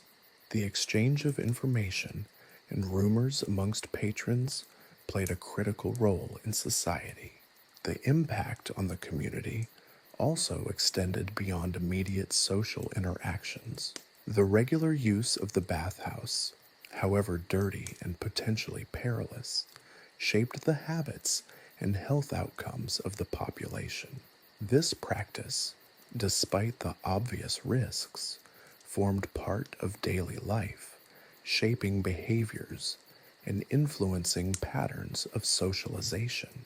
While we may recoil in horror at the thought of a communal bathhouse, it is critical to understand that it was an integral part of medieval life, a space where hygiene, social interaction, and disease transmission were all inextricably interwoven. In conclusion, the medieval bathhouse was far more than a simple place for cleansing. It was a microcosm of medieval society, a bustling hub of social interaction, gossip, and commerce, layered on top of a literal cesspool of shared hygiene. The combination of high population density, limited understanding of germ theory, and the social dynamic of such a space resulted in an environment that was both incredibly unsanitary and profoundly social. It was a place where the lines between intimacy and infection blurred, where social hierarchy and communal experience intersected, and where the etiquette of shared nakedness was far more complex than any modern spa day. The experience, while undeniably unpleasant from our modern perspective, was a testament to human resilience, and perhaps the sheer absurdity of our species. The boisterous, steamy hubbub of the medieval bathhouse, a microcosm of societal interaction and surprisingly robust social hierarchy, wasn't destined to last. Its decline, a slow, stinky fade out, wasn't a sudden plunge into antiseptic modernity, but a gradual shift shaped by a confluence of factors, a perfect storm of changing attitudes, spreading diseases, and the creeping influence of economic realities. To understand its demise, we must first acknowledge its inherent contradictions. It was a place of social bonding and disease transmission, of shared intimacy and utterly absent privacy, all swirling together in a miasma of questionable hygiene. The most immediate and arguably most revolting factor in the bathhouse's decline was the sheer, overwhelming problem of disease. While the communal nature fostered a sense of community, it also facilitated the rapid spread of infections. Medieval understanding of hygiene was, shall we say, rudimentary. The concept of germs remained utterly alien. The shared water, the communal scrubbing cloths, the very air itself, a breeding ground for a kaleidoscope of pathogens. Skin diseases, fungal infections, and various sexually transmitted infections flourished in this environment, transforming the social gathering into a veritable petri dish. Outbreaks of disease, directly traceable to the bathhouses, became increasingly common. The chilling irony? The very act intended to promote cleanliness became a potent vector for illness. The shifting perceptions of hygiene played a crucial role in the bathhouse's downfall. The initial enthusiasm for communal bathing, born possibly out of necessity and a shared understanding of limited cleanliness, gradually waned. A growing awareness, however vague, of the link between public baths and disease began to take hold. This wasn't a sudden, enlightened rejection of the bathhouse, rather a slow, cautious retreat, a gradual shift towards less communal practices. While complete avoidance of bathing was unusual, even the most ardent opponent of public baths presumably occasionally washed. The idea of individual, private cleansing gained traction. This shift wasn't uniformly applied, of course. The peasants probably still frequented them more frequently and with less concern for the potential downsides, while the wealthier classes had the means and inclination to create a more private system of hygiene.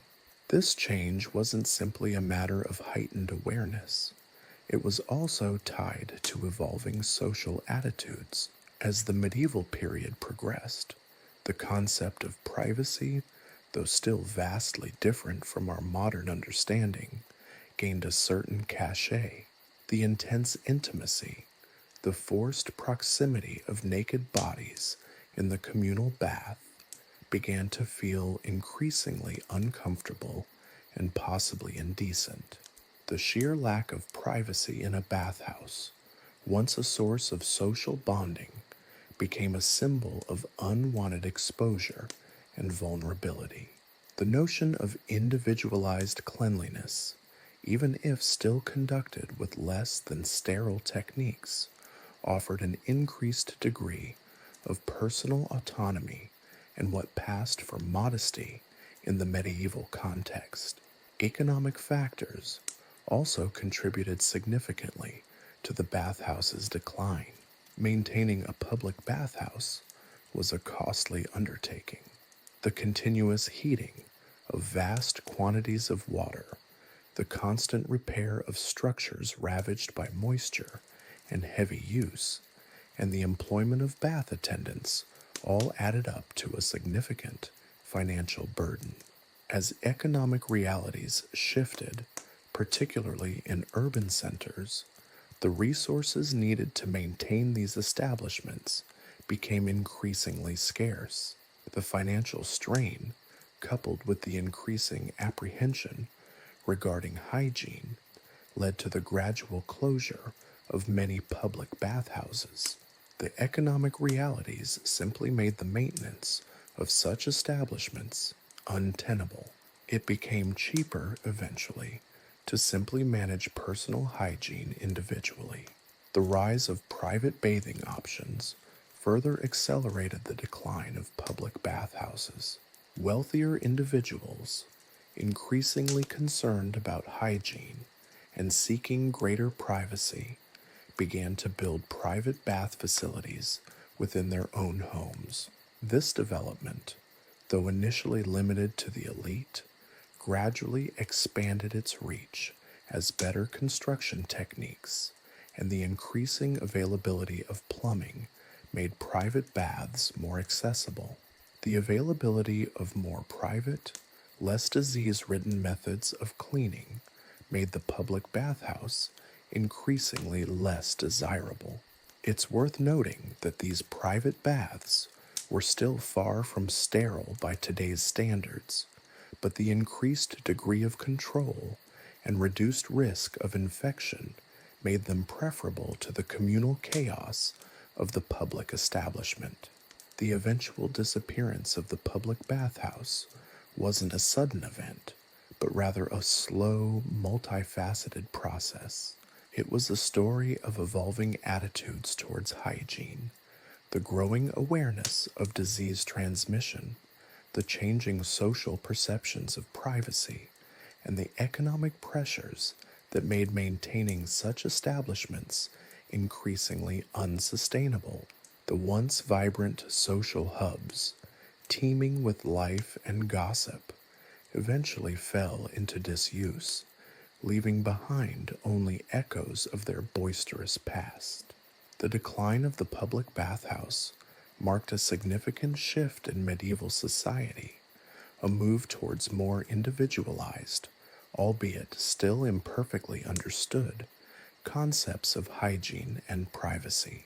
The contrast between the medieval public bathhouse and its eventual demise compared to the later resurgence of bathing culture is striking. The later Renaissance saw a rebirth of interest in bathing, but this was a very different phenomenon. This was not the communal, potentially disease-ridden chaos of the medieval bathhouses. The rediscovery of classical bathing traditions, combined with advancements in sanitation and water management, led to the creation of baths that emphasized cleanliness and hygiene in a way the medieval bathhouses never had. These baths became centers of social gathering again, but with a significantly different tone.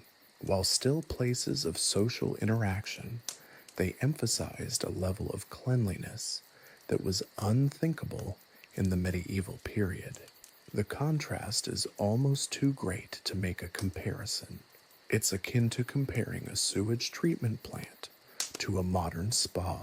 This rebirth of bathing culture underscores the intricate interplay between social attitudes, technological advancement, and economic realities in shaping hygienic practices.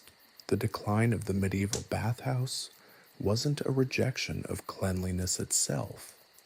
Rather, it was a response to its inherent limitations and an evolutionary shift towards cleaner, if still far from modern, methods of personal hygiene. The story of the medieval bathhouse, from its bustling heyday to its slow decline, is not only a fascinating glimpse into the past, but also a cautionary tale, reminding us of the importance of understanding the complex factors that shape our attitudes and practices towards health, hygiene, and social interaction. The stench of the past, however pungent, remains a potent reminder of how far we've come and how far we still have to go. The communal bathhouse, with its chaos and inherent risks, is a testament to the resilience of the human spirit, its ability to navigate even the most pungent social and biological challenges. It is, in a peculiarly medieval way, quite breathtaking, and frankly, a bit disgusting, but mostly breathtaking, probably. Chapter 3: Medieval Beauty Treatments, a Recipe for Disaster. The lingering scent of sulfur and sweat from the communal bathhouses might have faded, but the medieval obsession with beauty, however bizarre, certainly hadn't. While sanitation left much to be desired, the pursuit of a flawless complexion, or at least a less visibly flawed one, remained a surprisingly strong cultural force. The medieval approach to skincare, however, was a far cry from our modern routines of gentle cleansers and hydrating serums. Instead, imagine a world where beauty treatments were a concoction of ingredients that ranged from the mildly unpleasant to the downright terrifying. The quest for clear skin often involved a level of olfactory and tactile assault that would make even the most dedicated modern-day beauty enthusiast recoil in horror. Face masks, for example, were not the gentle sheet mask experience we know today. They were often messy, pungent affairs, applied with a liberal hand and a complete disregard for subtlety. One popular recipe, if you could call it that, involved a mixture of crushed herbs, often including ingredients like chamomile for soothing purposes, one of the few relatively innocuous choices, and a generous dollop of, well, let's just say it frequently involved animal products. Think pig fat, rendered down to a creamy consistency, mixed with finely ground herbs, and maybe a sprinkle of some pulverized mineral, depending on the intended effect. The application process was, to put it mildly, rustic. No delicate brushes or spatulas here. The mixture was usually slapped onto the face with the bare hands, resulting in a thick, greasy paste that clung to the skin with impressive tenacity. The resulting aroma, let's just say it wasn't exactly a spa-like experience. Imagine the sweet, slightly rancid scent of pig fat mingling with the earthy aroma of crushed herbs, a fragrance only a medieval nose could truly appreciate. And then there was the texture. The mask wasn't exactly smooth and silky. Think more along the lines of thick, sticky mud that stubbornly resisted removal. The whole process was undoubtedly a sensory overload, a pungent, greasy experience that tested the limits of medieval tolerance for discomfort in the name of beauty. But the benefits, according to medieval standards, were supposedly worth it. The pig fat, rich in lipids, was believed to moisturize and soften the skin, while the herbs provided their own set of purported benefits, ranging from reducing inflammation to lightening skin tone. Whether these claims held any scientific merit is debatable, but the unwavering belief in their efficacy speaks volumes about the lengths people went to achieve, or at least attempt to achieve, a socially acceptable appearance. But the animal fat masks were only the beginning. Other popular concoctions included finely ground nuts, barley, and even egg whites. These were sometimes mixed with various types of milk, honey, and even wine, depending on the desired effect, and quite possibly what was readily available in the pantry or nearby farmyard. The lack of refrigeration obviously presented its own unique challenges. Ensuring your mask didn't start its own fermentation process before it even reached the face was a rather important consideration. The overall impact on the skin, however, was again a mixed bag at best. While some ingredients might have offered minor moisturizing benefits, others, particularly those left to ferment, could easily lead to irritation and inflammation, leaving the user with far more blemishes than they started with. Then there was the subject of facial blemishes themselves. In the absence of modern dermatological understanding, the medieval approach to acne, for example, was largely reactive and often ineffective. Various herbal concoctions, often featuring ingredients with questionable antiseptic properties, were applied directly to the affected area, frequently involving harsh abrasives to remove the offending blemishes. While some herbs might have had mild antibacterial properties, the lack of understanding of hygiene and the prevalence of poor sanitation often meant the treatments caused more harm than good. Imagine scrubbing your face with a gritty paste made from crushed stones and herbs, potentially introducing more bacteria into already inflamed pores. The resulting redness and irritation were hardly the epitome of beauty. The treatments for wrinkles were similarly lacking in subtlety and effectiveness. While the use of animal fats might have provided some temporary hydration, the long-term benefits were likely minimal. There was no such thing as Botox or fillers in the medieval period. Instead, the emphasis was largely on prevention, by which we mean avoidance of sun exposure, although the use of sun-blocking hats wasn't solely for aesthetic purposes. It also provided protection from sunstroke, and a generally monastic lifestyle aimed at achieving a pale, possibly undernourished complexion. The pale complexion was considered the epitome of beauty in many medieval societies, reflecting a life of leisure and freedom from the sun-baked toil of the peasant class. This aesthetic preference, however, was far more elitist than egalitarian.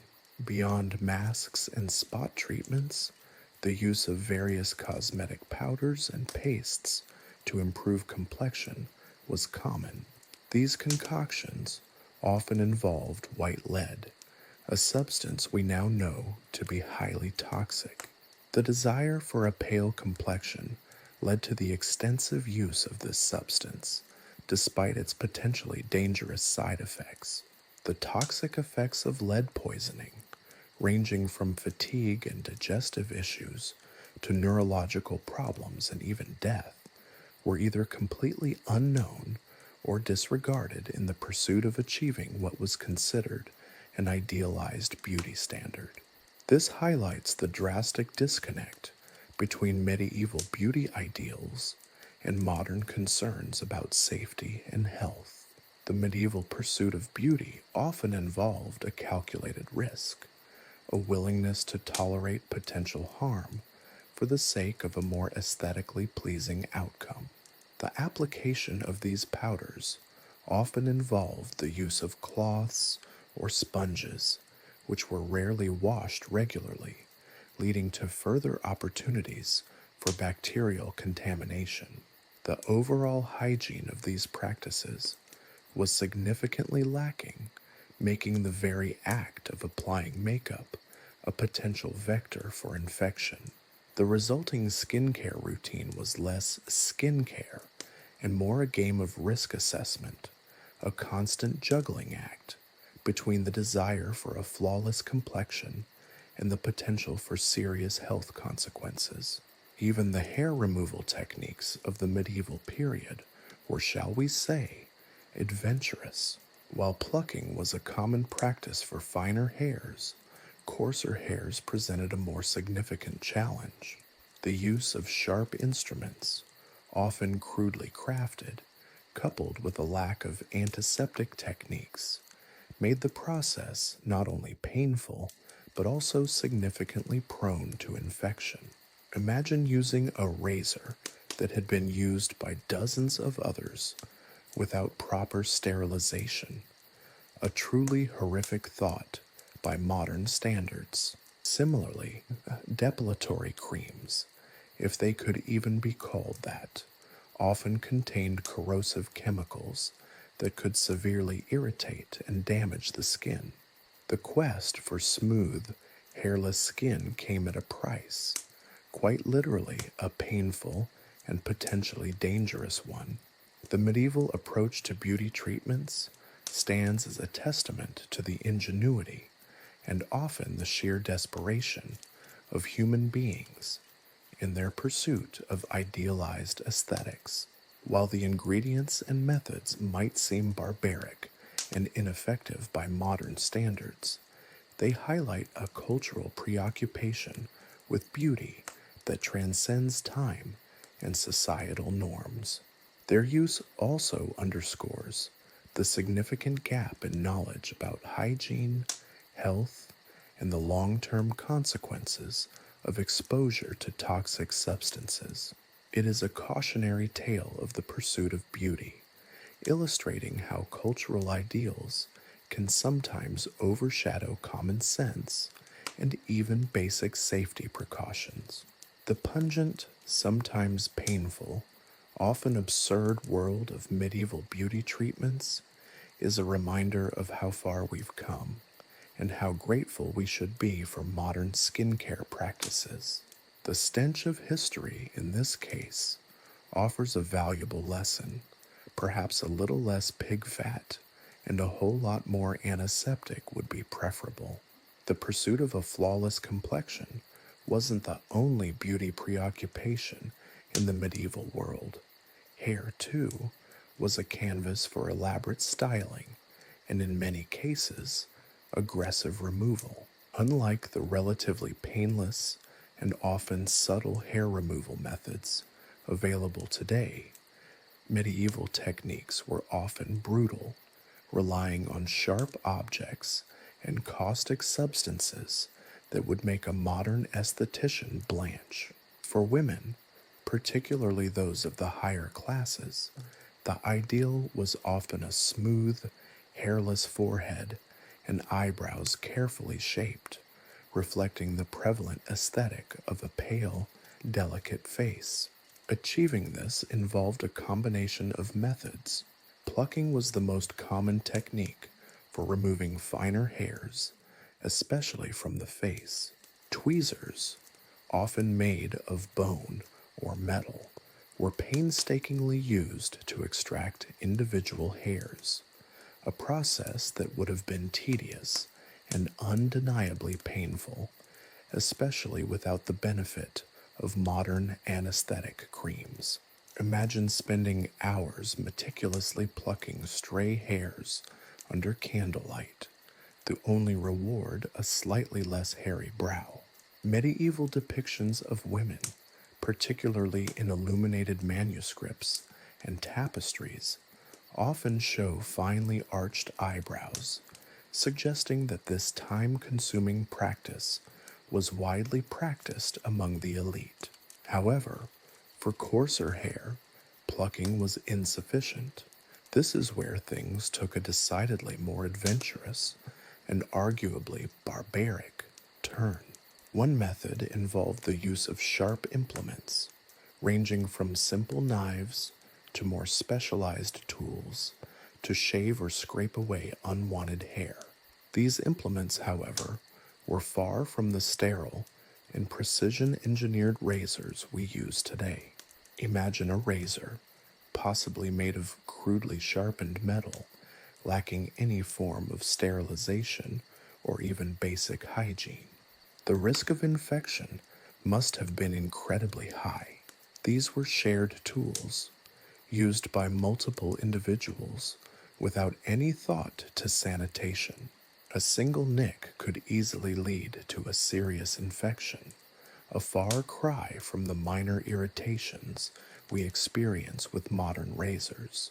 The lack of readily available antibiotics meant that even minor cuts could have disastrous consequences. Medieval texts offer few details about the specific processes involved in shaving.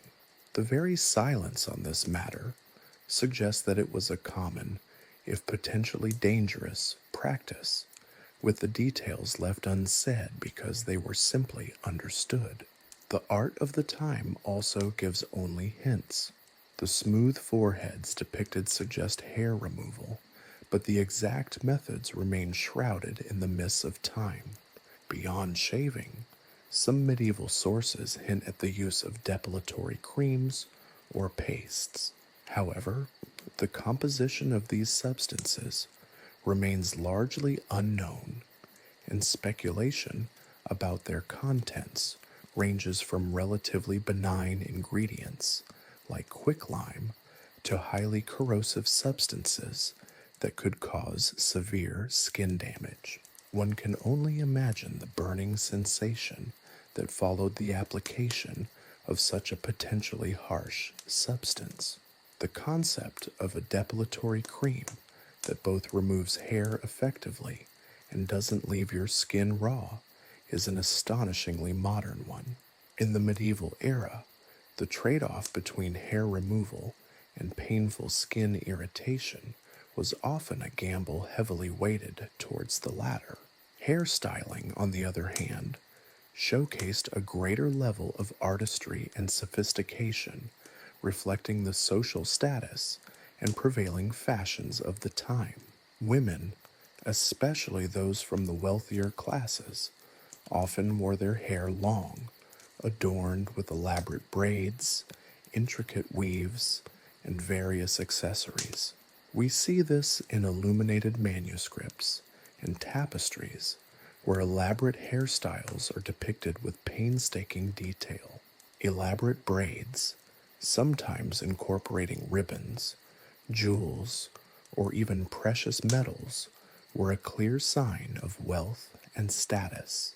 The intricacy of these styles suggests the existence of skilled hairdressers, perhaps even specialized individuals who focused solely on styling the hair of wealthy women. These hairstyles weren't merely decorative, they often had symbolic significance, reflecting social status and marital status. For example, unmarried women might have worn their hair loose or in specific styles that signified their availability, while married women might have had their hair styled differently to indicate their marital status. The hairstyles served as visual indicators, instantly communicating social standing and personal circumstances within the community.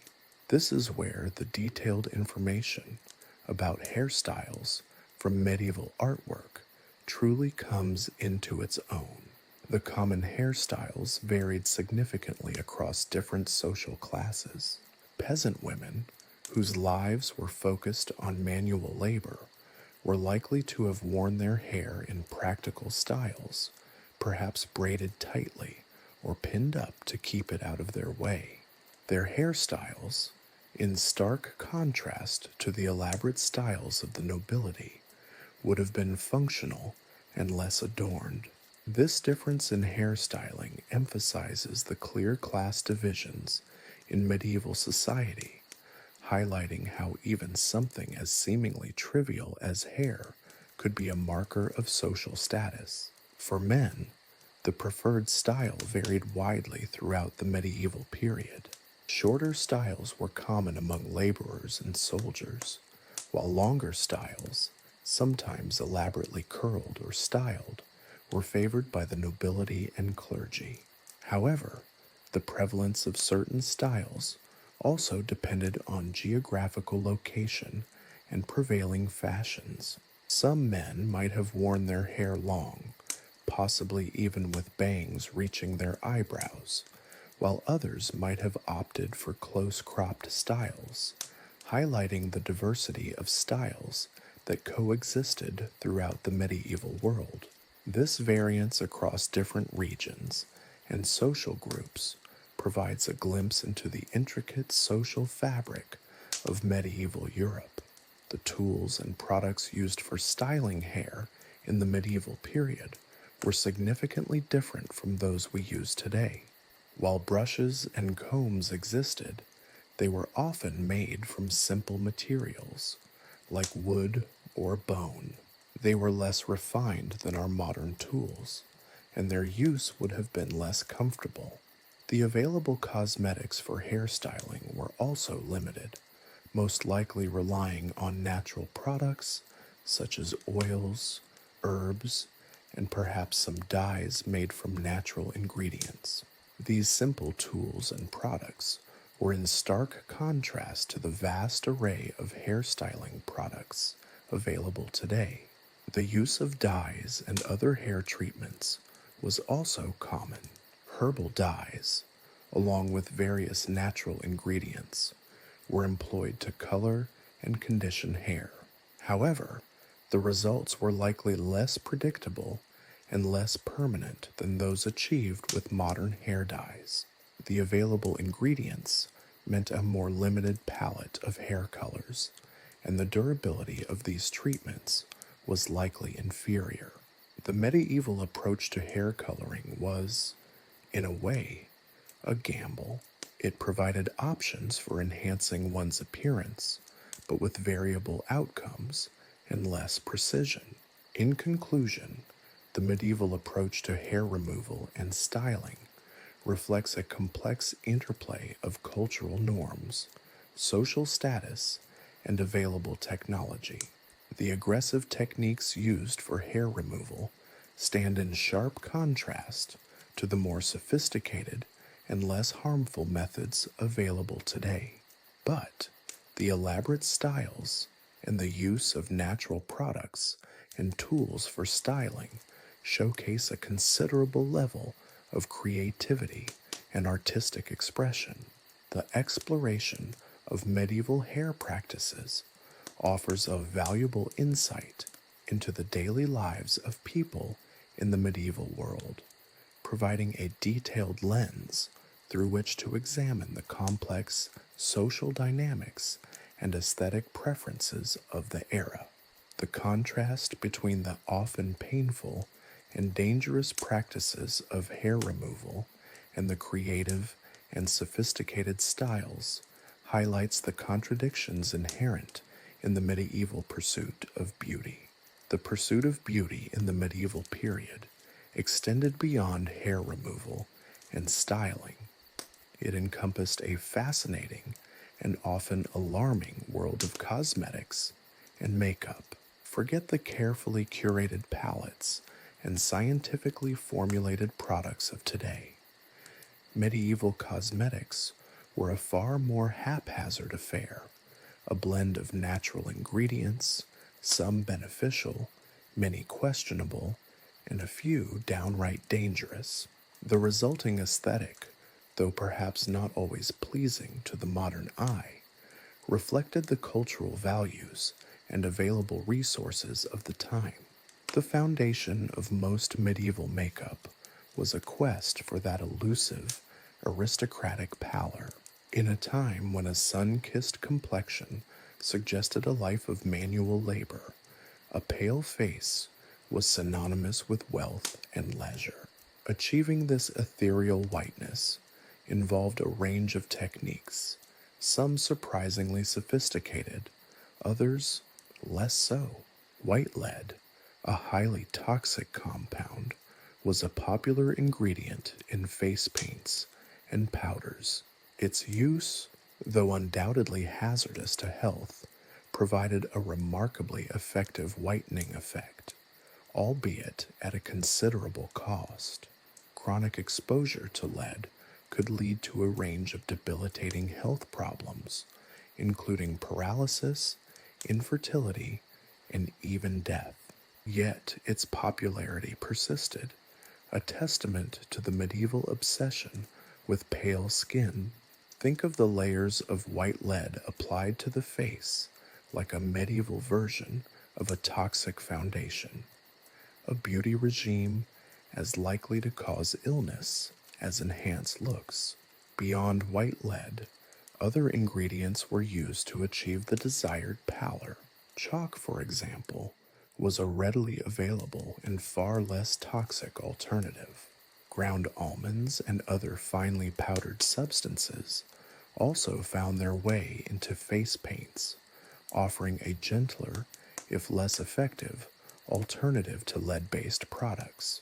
The application of these powders was often a messy affair, applied with brushes made from animal hair or even feathers. The result, however, was a uniform, ghostly complexion, a medieval ideal of feminine beauty. One can only imagine the daily routine, meticulously applying layers of chalk or lead-based concoctions in front of a dimly lit mirror, hoping for an even application, while simultaneously risking long-term health complications. Talk about dedication to beauty. The next step in the medieval makeup routine often involved rouge. While the desired pallor was emphasized on the face, a touch of color on the cheeks was considered desirable. Unlike today's sophisticated blends, medieval rouge was often derived from natural sources. Red dyes, obtained from plants like madder root or alkanet, were commonly used to create a rosy blush. These dyes, however, were often unpredictable in their application, requiring a delicate hand to avoid blotchy patches. The color achieved was likely less precise than the shades available today, resulting in a less uniform, perhaps even a bit rustic blush. The application process probably involved dipping a finger into the pigment and then dabbing it onto the cheeks, a far cry from the precision brushes of modern makeup. Lipsticks, too, were largely natural, made from crushed berries, vegetable dyes, or even carmine, a pigment derived from crushed cochineal insects. The resulting color would have varied widely, depending on the source of the pigment and the skill of the user. The texture was likely more gritty than the creamy concoctions available today. However, the aim was not necessarily to achieve a perfectly even, glossy pout. Medieval lipsticks aimed to subtly enhance the natural lip color rather than drastically changing its shape or hue.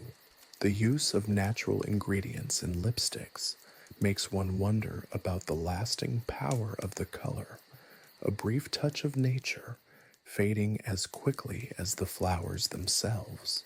Eye makeup was often more subdued than the other cosmetic elements. While the striking look of kohl-rimmed eyes is often associated with other cultures, medieval Europe shows a more restrained approach. A soft application of finely ground minerals and perhaps a touch of charcoal might have been used to slightly darken the eyes. The overall aesthetic was far more delicate than the dramatic looks common in later periods. The focus was on enhancing natural features, not creating a starkly different image. The emphasis was on subtle enhancement rather than bold transformation. One crucial aspect of medieval cosmetics was the ubiquitous use of perfume.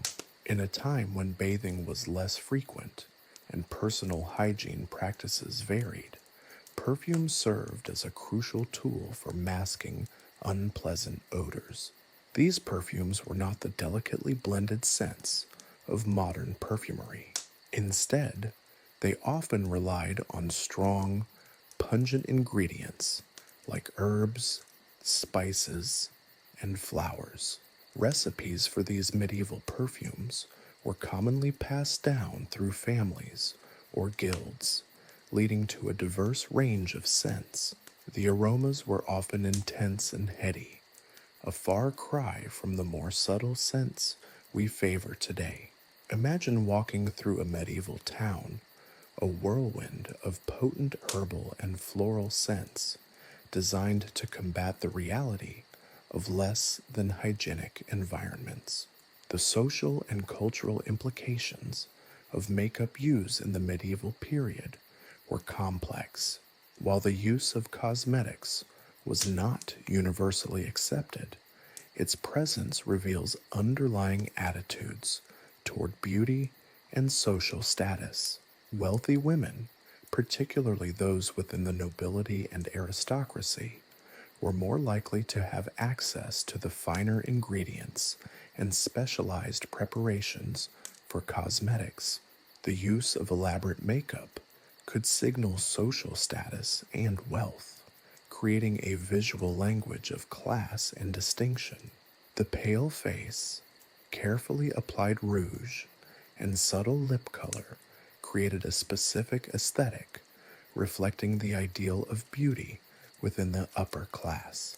Makeup served as a way to convey social standing and aspirations, a silent declaration of status through meticulously chosen colors and textures. In conclusion, medieval cosmetics and makeup practices present a complex and often amusing picture. The ingredients used, though often hazardous, were readily available and reflected the prevalent understanding of beauty at the time. The overall effect, rather than striving for perfection, emphasized a subtle enhancement of features aimed at creating a pale, delicate appearance.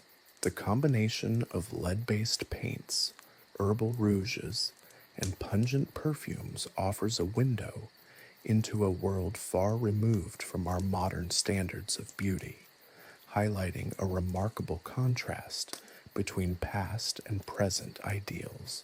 The medieval approach to makeup was not merely a matter of personal aesthetics, but a reflection of cultural norms, social aspirations, and the limits of available technology. It was a daily ritual, potentially hazardous and certainly less precise, a journey to beauty fraught with risk and reward. The pursuit of beauty in the medieval world wasn't confined to the application of potentially toxic cosmetics. It extended to a fascinating array of body modifications and decorative practices, a veritable tapestry of adornment woven from pain, ritual, and social aspiration. While our modern sensibilities might recoil at some of these techniques, understanding their significance requires shedding the lens of contemporary aesthetics and stepping into the medieval mindset. Tattoos, for instance, held a different cultural weight than they do today. Far from being a fleeting expression of personal style, tattoos in the medieval period often served as potent symbols of social affiliation, religious devotion, or even magical protection. While evidence is scarce compared to other aspects of medieval life, the impermanent nature of tattoos on skin, coupled with the lack of widespread written documentation, makes research challenging. Surviving accounts and artistic depictions offer glimpses into this practice. For example, some accounts allude to the use of tattoos among specific social groups, perhaps marking membership in a guild or a secret society. Imagine a community where a subtly placed tattoo signified allegiance, a silent language etched onto the skin, revealing a shared history and identity. The act of tattooing itself may have been infused with ritual, performed by individuals possessing a special skill, adding to the mystical aura surrounding the practice. The pain endured during the process likely amplified the significance of the tattoo, solidifying its symbolic power and transforming it from a mere decoration into a permanent commitment. The process of tattooing itself would have varied depending on the skill and resources of the practitioner. While the specifics remain shrouded in the mists of time, we can reasonably speculate. Imagine rudimentary tools, perhaps sharpened bone or needles fashioned from thorns, used to carefully pierce the skin and introduce pigments derived from natural sources like crushed berries, plant extracts, or even charcoal. The pain would have been considerable, a testament to the enduring power of the symbol being etched onto the body. The artistic merits of these tattoos would have likely varied greatly depending on the practitioner's skill. Some might have been simple geometric designs, others might have been more elaborate, capturing scenes from religious lore or showcasing symbols of community affiliation. Each tattoo, regardless of artistic merit, carried a profound significance, a narrative etched onto the skin. Scarification, another form of body modification, shared a similar cultural weight with tattoos. This technique involved the intentional creation of scars, often through cutting or burning the skin. Like tattoos, scarification could serve as a marker of social identity, religious practice, or even a testament to personal hardship. A scar might signify a rite of passage, a mark of bravery, or a remembrance of a significant life event. In some cases, elaborate scarification patterns were employed, creating intricate designs that formed a striking visual canvas on the body. These patterns may have had specific cultural interpretations or symbolic meanings, depending on the community and tradition. Imagine a young man in a warrior tribe receiving his warrior scar, transforming a painful experience into a badge of honor and community acceptance. The tools used for scarification would have been even more basic than those employed in tattooing. Sharpened stones, bone, or even heated metal might have been employed to create the scars, and the healing process would have been long and potentially susceptible to infection. But again, this pain was likely viewed not as a mere inconvenience, but as an essential part of the process of creating a permanent mark of identity or community affiliation. Beyond tattoos and scarification, the medieval period witnessed a rich tradition of bodily adornment, emphasizing the use of jewelry, clothing, and other decorative elements. While we associate jewelry with wealth and status across various cultures and time periods, its meaning in the medieval world held particular significance. Jewelry was not simply an accessory, it was a visible manifestation of social identity, religious piety, and personal wealth.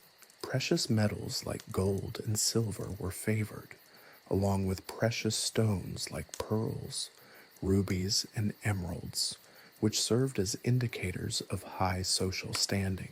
Elaborate necklaces, rings, and brooches were common, signifying both social and religious devotion. Consider a noblewoman adorned in a richly decorated necklace of gold, adorned with precious stones, reflecting her wealth and position in society. The materials used in medieval jewelry reflected the prevalent beliefs of the time. Certain gemstones were attributed with magical properties, and wearing them could provide protection or bestow good fortune. Amulets, often crafted from precious metals and stones, were worn as talismans, thought to protect against evil spirits or enhance physical health. Imagine a peasant wearing a simple amulet of iron around their neck, believing it to ward off sickness or evil. Clothing also played a significant role in medieval body decoration. While functional, clothing styles served as clear indicators of social status and occupation. The colors, fabrics, and decorations used in clothing served as a visual language, communicating social standing and economic position. Elaborate embroidery, intricate patterns, and high-quality fabrics signaled wealth and privilege, while simpler garments suggested a more modest status. Consider the contrast between a richly embroidered gown worn by a lady of the court and the simple, rough-spun tunic of a peasant. These clothing styles communicated social class through texture and style as clearly as if there were a label attached to the garment. Furthermore, hairstyles in the medieval period were not merely functional, but also served as a crucial element of body decoration. Elaborate braids, carefully arranged curls, and the use of head coverings were common practices, varying based on social status, age, and marital status. Consider the intricately braided hair of a noblewoman, adorned with ribbons and jewels, a stark contrast to the simpler style of a peasant woman. In conclusion, the medieval approach to body modification and decoration reveals a rich and diverse cultural landscape. The practices described here, from tattoos and scarification to the use of jewelry and clothing, transcended mere aesthetics. They were potent symbols of social identity, religious devotion, and personal expression. While some practices might appear shocking or unfamiliar to a modern audience, understanding their historical context and social significance reveals a nuanced appreciation for the diversity and complexity of medieval life. These practices offer a fascinating glimpse into a world where the human body served as a canvas for the artistic expression and communication of personal and social narratives, reflecting a time when aesthetics and identity were intertwined in a much more powerful and meaningful way than our modern, often fleeting, interpretations of self-expression allow. The pursuit of beauty, even in the Middle Ages, came at a price, often a hefty one. While the elaborate hairstyles and jeweled adornments might seem relatively harmless from a distance, a closer look at the medieval beauty regime reveals a landscape littered with potential hazards.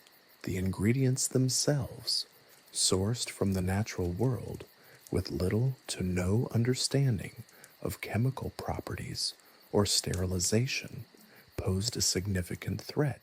Consider, for example, the ubiquitous use of lead-based cosmetics. Lead carbonate, known as ceruse, was a staple ingredient in face paints, offering a sought-after pale complexion that signified aristocratic status and delicate health. Ironically, the very pallor it promised often foreshadowed lead poisoning, a slow and insidious killer that could manifest in a variety of debilitating symptoms, from abdominal pain and paralysis to mental deterioration and even death. The application process was equally hazardous, often involving direct contact with the raw materials, increasing the risk of absorption through the skin. Imagine a young woman meticulously applying a ceruse-based face paint, painstakingly smoothing the creamy paste onto her skin. The subtle, sweet smell of the powder might mask the underlying toxicity, just as the resulting pale complexion might hide the accumulating poison within. The slow creep of lead poisoning would likely be masked as other ailments, further delaying diagnosis and treatment. Such a treatment wouldn't have been seen as inherently dangerous. The dangers were simply not understood. Lead poisoning was a far cry from a simple rash. Its effects could range from subtle neurological changes affecting mood, memory, and cognitive function, to severe gastrointestinal issues, and ultimately, death. The pursuit of beauty was thus a high-stakes gamble, a daily negotiation with potential harm. This wasn't an isolated incident confined to ceruse. Many other popular cosmetics contained equally hazardous ingredients. Belladonna, for example, was prized for its ability to dilate the pupils, creating the alluring look of wide, expressive eyes. However, belladonna is highly toxic, with even small amounts potentially causing blurred vision, rapid heartbeat, and even hallucinations or death. The risk was exacerbated by the method of application, often involving direct contact with the eyes. The very act of enhancing beauty carried the potential for blindness or death, a macabre irony not lost on modern sensibilities. The use of mercury was another common hazard. Mercury sulfide, or cinnabar, was frequently found in rouge and other cosmetics, lending a vibrant red hue to cheeks and lips. However, prolonged exposure to mercury could lead to mercury poisoning, causing a range of symptoms from tremors and mental disturbances to kidney damage and eventually death. The process of preparing these mercury-based cosmetics was particularly precarious, as mercury vapors are extremely toxic, exposing the preparers to significant health risks as well. Imagine a workshop filled with the toxic fumes of mercury and lead, where the workers, many of whom were likely women, risked their health daily for the sake of producing cosmetics for the elite. The air they breathed, the tools they used, the very environment of their work was saturated with toxic compounds. Beyond the specifically toxic ingredients, the overall lack of hygiene in the production and application of medieval cosmetics created a breeding ground for infections. The absence of sterile techniques, coupled with the use of potentially contaminated materials, meant that even seemingly harmless products could easily introduce bacteria and other pathogens into the skin. Imagine a common cosmetic, such as a facial cream, made from a mixture of animal fats, herbs, and perhaps some minerals. The process of mixing and storing such a cream would have been far from sterile by modern standards, potentially leading to bacterial contamination. This risk was magnified by the shared use of cosmetics among individuals within a household or community where the chance of spreading infections was high. Picture a family sharing a single container of face powder, each member dipping their fingers into the same potentially contaminated substance. The potential for the spread of infectious diseases like skin infections, eye infections, and even more serious ailments was extremely high.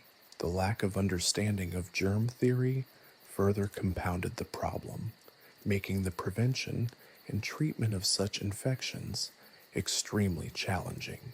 The use of animal fats in cosmetics also carried the risk of transmitting diseases. Animal fats were commonly incorporated into lotions and creams, thought to provide moisture and softening properties. However, if the animal was suffering from a disease, this disease could potentially be transmitted to the user through the fat.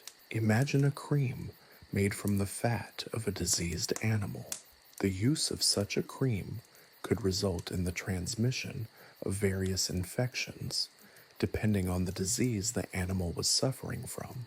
Beyond cosmetics, the medieval bathhouse experience was another potential hotbed for infection. Rather than promoting cleanliness, communal baths often proved to be breeding grounds for disease. Water was rarely changed, and the shared bathing environment created an ideal setting for the spread of pathogens.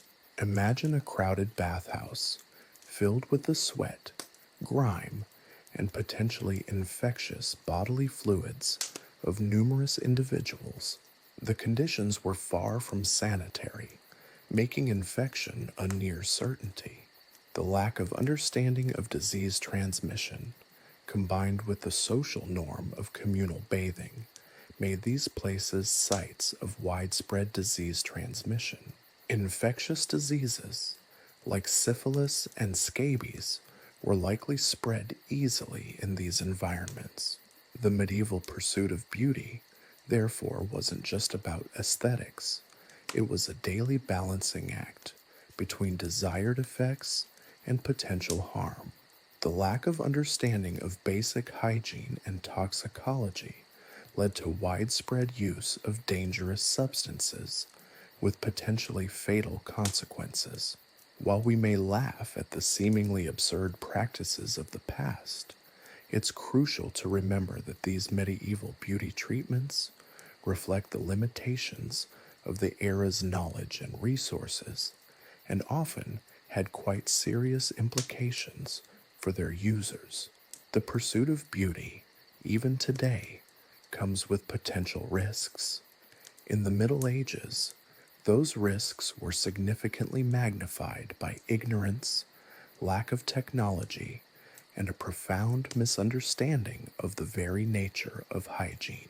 The contrast between medieval beauty rituals and modern safety regulations highlights not only the progress we've made in understanding health and hygiene, but also the often overlooked dangers lurking beneath the surface of historical practices, turning the pursuit of beauty into a risky gamble with far-reaching consequences. The medieval quest for beauty was a dark comedy in many respects, a tale of unintended consequences, toxic ingredients, and a surprisingly high mortality rate. Chapter 4, From Cesspools to Cleanliness, A Journey Through Time. The stench of the Middle Ages, as we've seen, was a potent perfume indeed, a blend of unwashed bodies, animal waste, and the lingering aroma of disease. But the Renaissance, that glorious dawn of rediscovery and rebirth, brought with it a whisper, a hesitant, initially faint whisper, of change. The shift wasn't sudden, of course.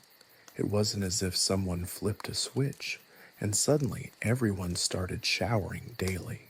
Rather, it was a gradual awakening, a slow, dawning realization that perhaps, just perhaps, cleanliness might have something to do with avoiding a gruesome, early death. This burgeoning awareness began subtly. While the grand public baths, those swirling cauldrons of disease, continued to exist. Imagine a Roman bathhouse gone feral, overrun by fleas and questionable morals. A different approach to personal hygiene started to emerge among the wealthier classes. This wasn't driven by any profound understanding of germ theory that wouldn't arrive for centuries, but by a combination of factors, an increasing awareness of the link between filth and disease, albeit a rudimentary one, the growing influence of classical texts promoting cleanliness, and perhaps most importantly, a burgeoning sense of individual self-preservation. The rediscovery of classical texts, particularly those of the ancient Greeks and Romans, played a significant role. These texts, long forgotten in the intellectual darkness of the Middle Ages, now offered tantalizing glimpses into a past that valued hygiene and cleanliness.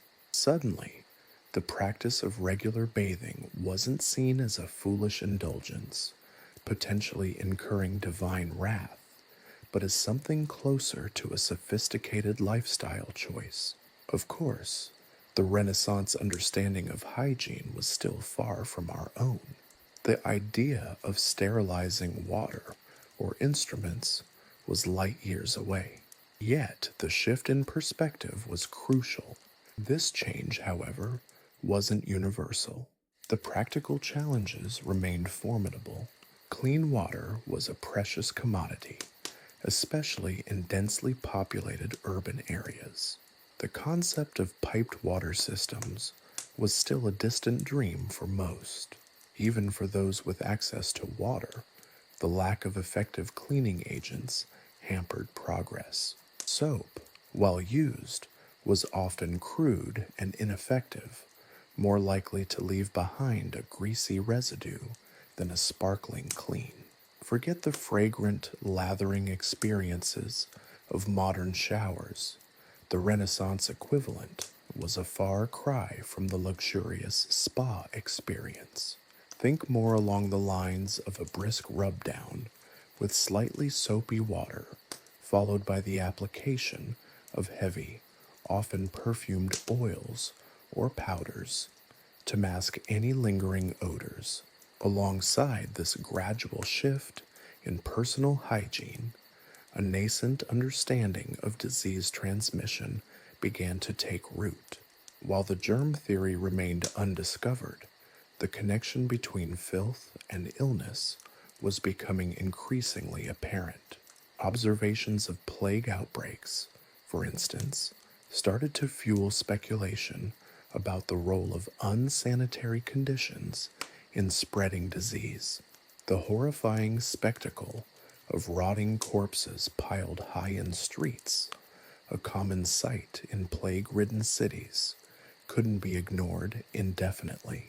The Renaissance witnessed significant developments in public health, albeit on a small scale.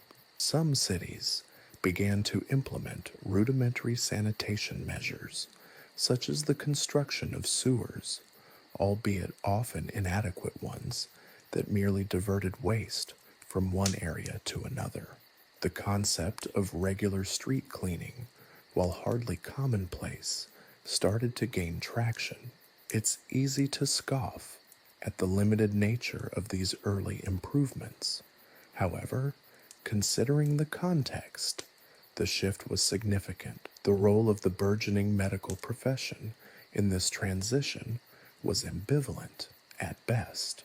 While some physicians began to advocate for better sanitation and hygiene practices, their understanding of disease was still largely based on outdated theories of humors and miasmas. The notion that illness was caused by imbalances in the body's fluids or by bad air persisted, often leading to treatments that were as ineffective as they were often bizarre. Bleeding, purging, and other dubious practices continued to be popular medical interventions, often causing more harm than good. However, alongside these questionable practices, some Renaissance physicians began to emphasize the importance of clean air and water and a more general improvement of living conditions as key to preventing illness. This growing awareness, albeit patchy and imperfect, laid the foundation for future advancements in public health. The shift was slow, uneven, and fraught with misunderstandings. Yet it marked a turning point, a gradual, hesitant movement away from the pervasive acceptance of disease and filth that had characterized the Middle Ages toward a growing, if still imperfect, understanding of the role of cleanliness in maintaining health and perhaps more importantly, in minimizing the risk of a swift, unpleasant, and highly public demise. The Renaissance did not magically transform Europe into a sparkling, hygienic utopia overnight. The journey from cesspool to cleanliness was a long, arduous one, punctuated by setbacks, misunderstandings, and plenty of lingering odors. However, the seeds of change were sown. A growing awareness of the link between sanitation and health, a revival of classical ideals of cleanliness, and the initial, tentative steps toward a future where preventing disease might actually take precedence over treating it after it had already decimated the population. This wasn't simply a top-down change driven by enlightened rulers or ambitious physicians. Even among the common people, a subtle shift occurred.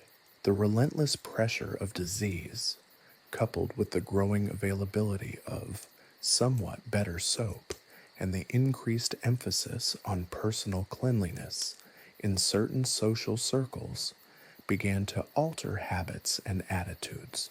It wasn't that everyone suddenly became obsessed with cleanliness.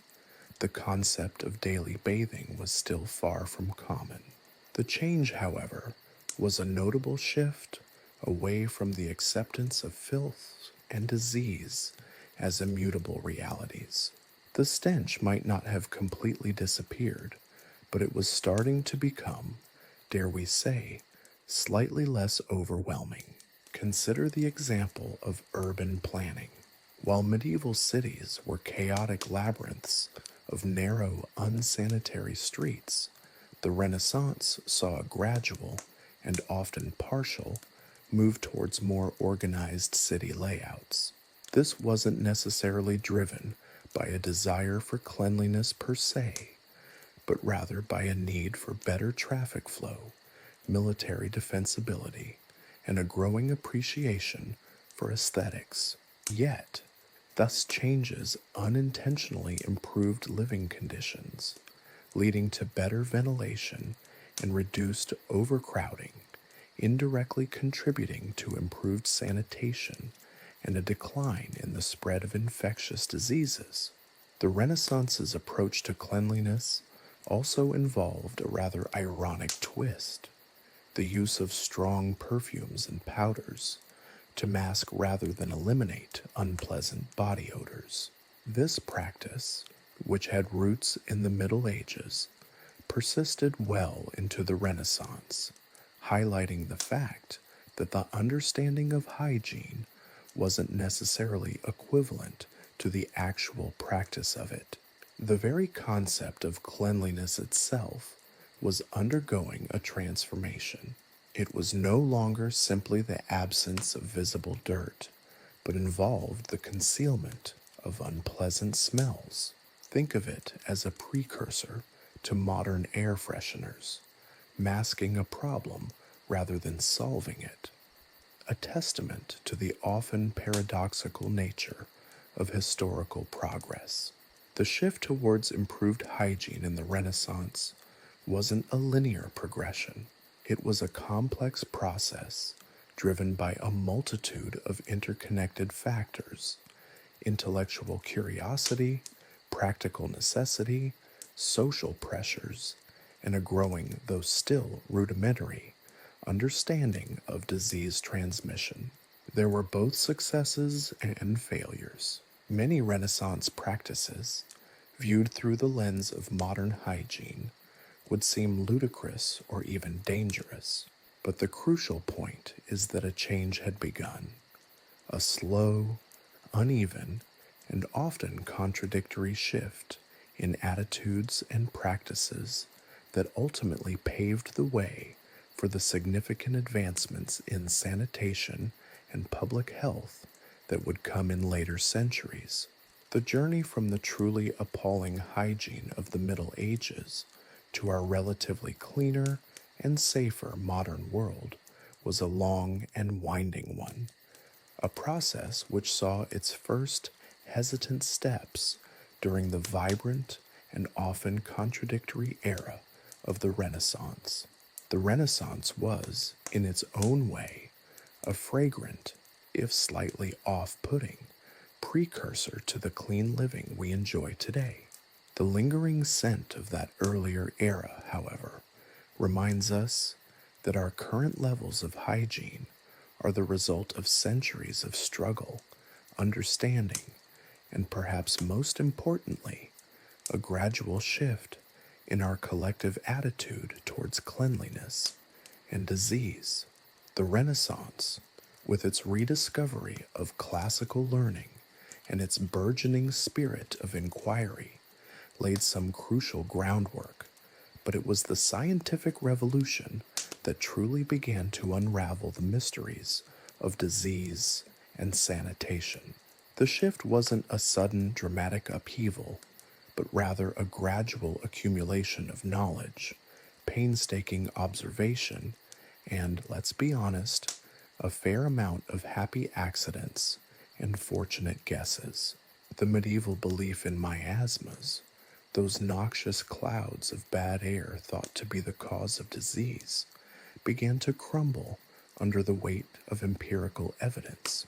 While the exact mechanisms remained shrouded in mystery, the correlation between filth and illness became increasingly undeniable. One of the pivotal figures in this transition was the Italian physician Girolamo Fracastoro.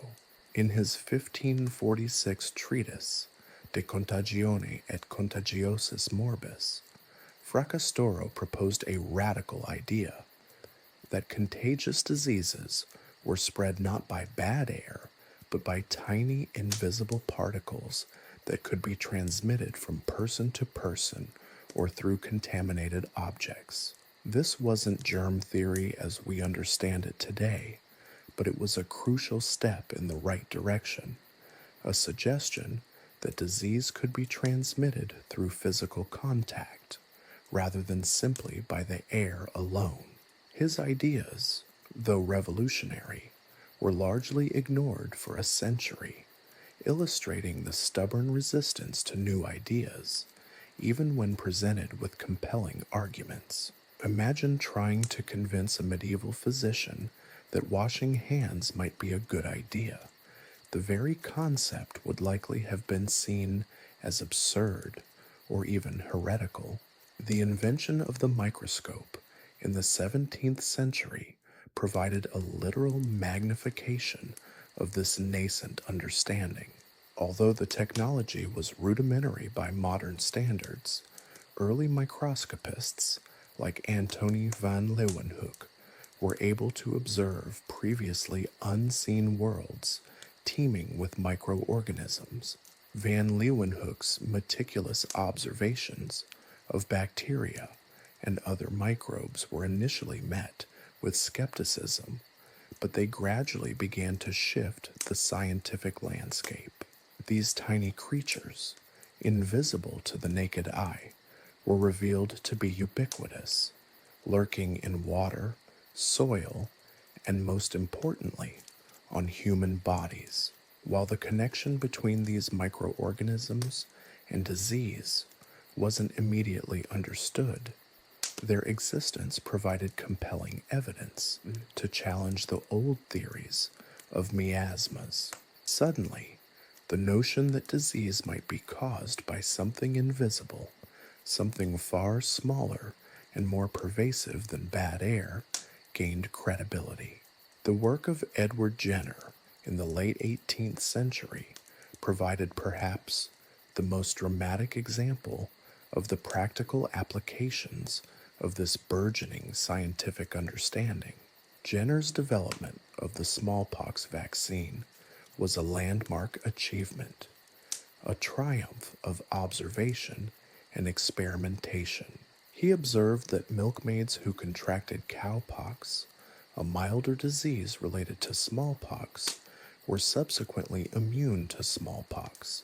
Based on this observation, he developed a method of inoculating individuals with cowpox to protect them against smallpox, effectively eliminating a disease that had ravaged populations for centuries.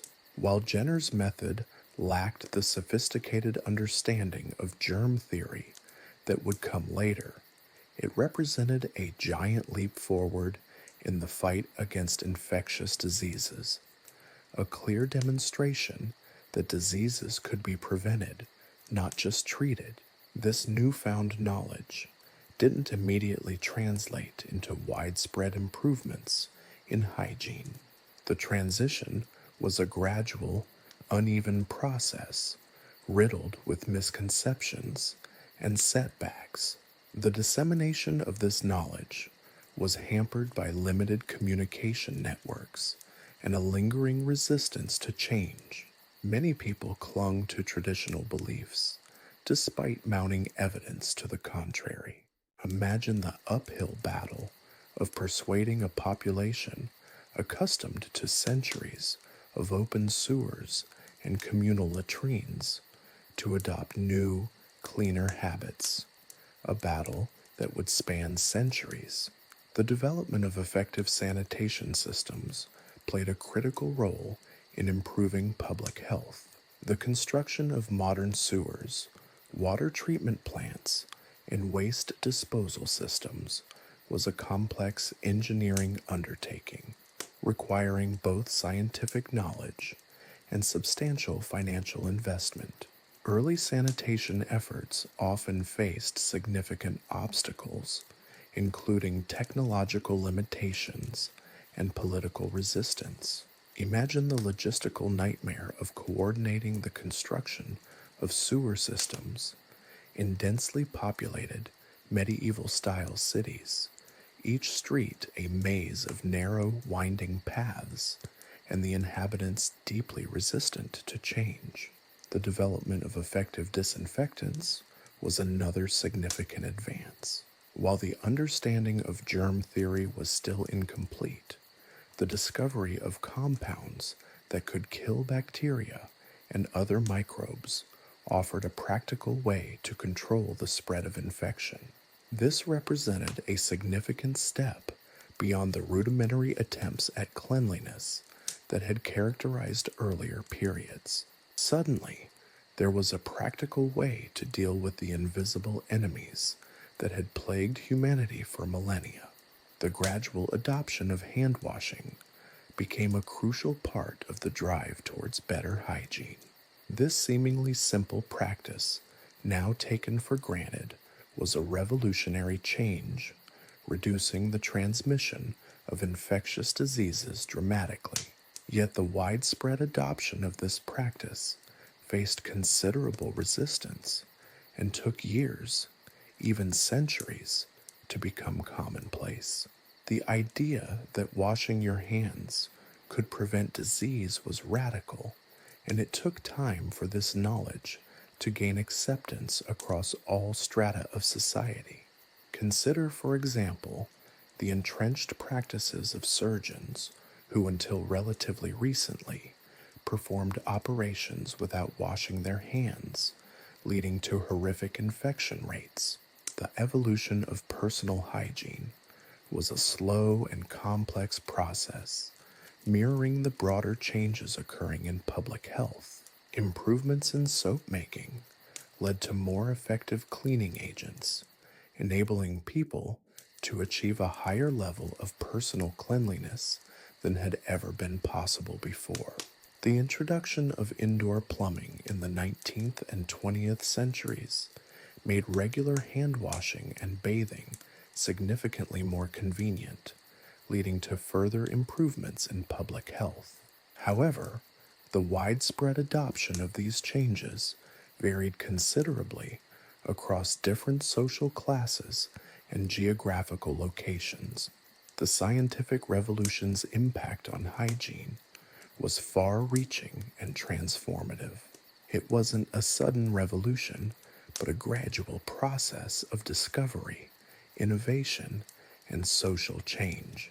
The unraveling of the mysteries of disease transmission, the development of effective sanitation systems, and improvements in personal hygiene dramatically reshaped societies, contributing to significant increases in life expectancy and overall quality of life.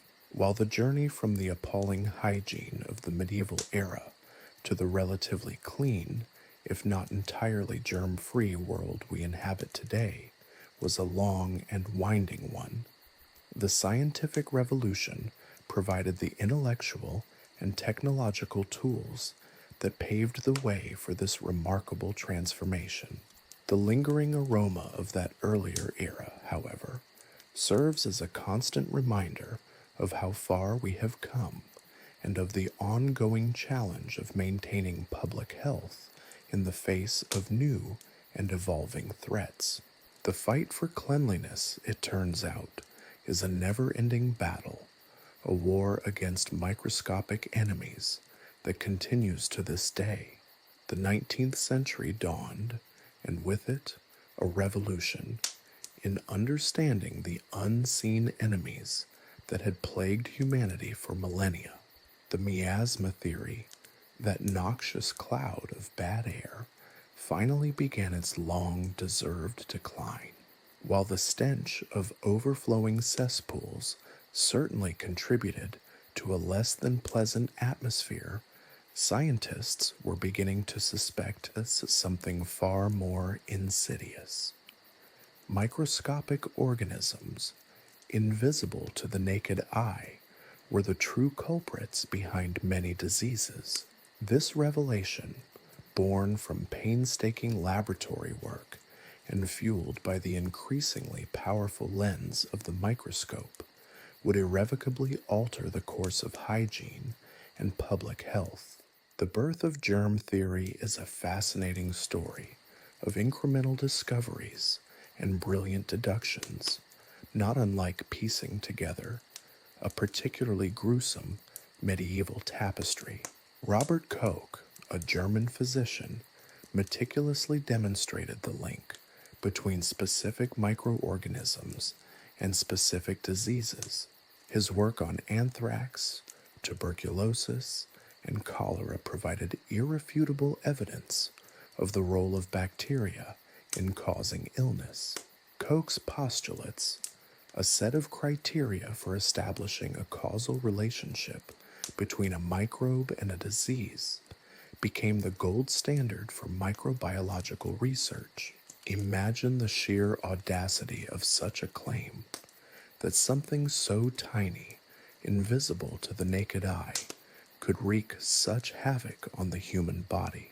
Before Koch, the world was a mysterious place where disease seemed to appear magically, a punishment from God or a curse of some ill-defined miasma. Koch and his contemporaries brought the fight against disease into a new microscopic arena, transforming a battle of superstition into a conflict of scientific inquiry. Louis Pasteur, another giant in the field of microbiology, further solidified the germ theory with his groundbreaking work on fermentation and pasteurization. Pasteur demonstrated that microorganisms were responsible for the spoilage of food and drink, and he developed a process named after him of heating liquids to kill these microbes and thus prolong their shelf life. This process, initially developed for beer and wine, revolutionized food safety and contributed significantly to the reduction of foodborne illnesses. Think about the medieval lack of food preservation. Now imagine a world where spoiled food meant only a stomachache instead of death.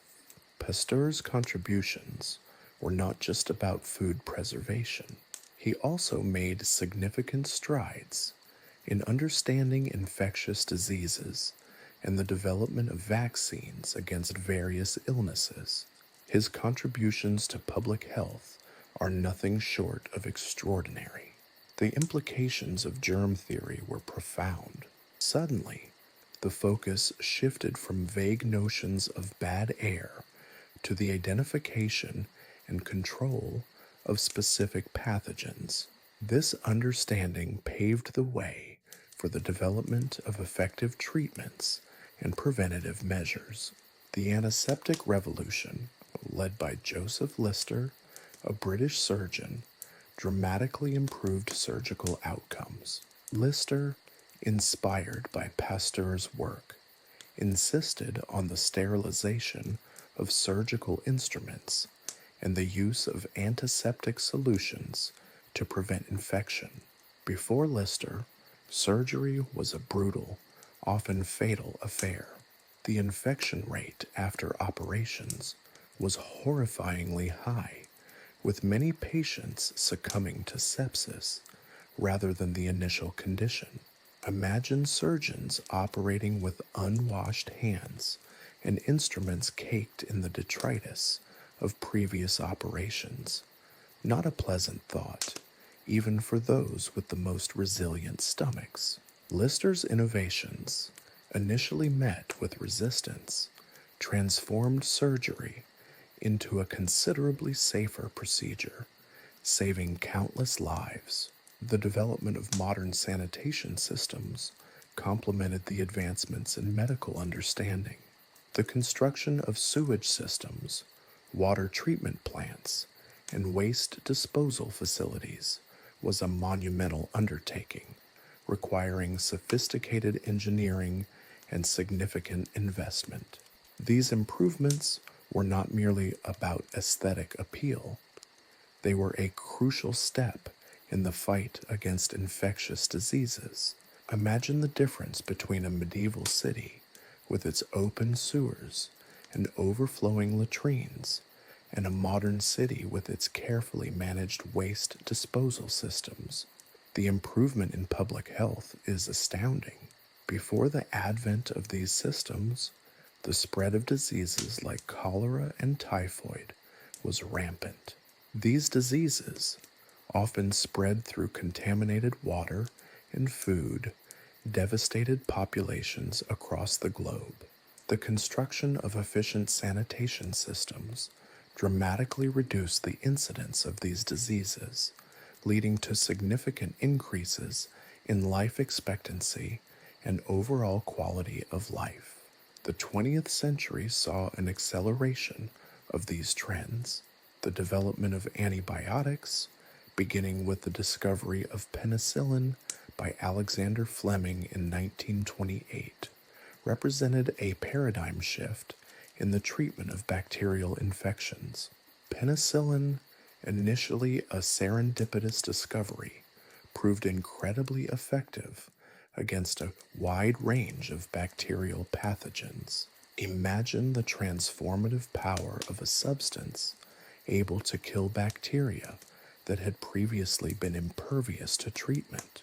The development and subsequent deployment of antibiotics saved countless lives and revolutionized medical practice.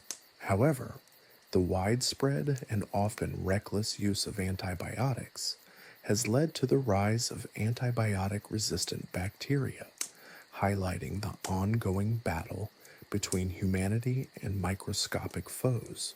Public health campaigns played a crucial role in promoting hygiene practices and preventing the spread of disease.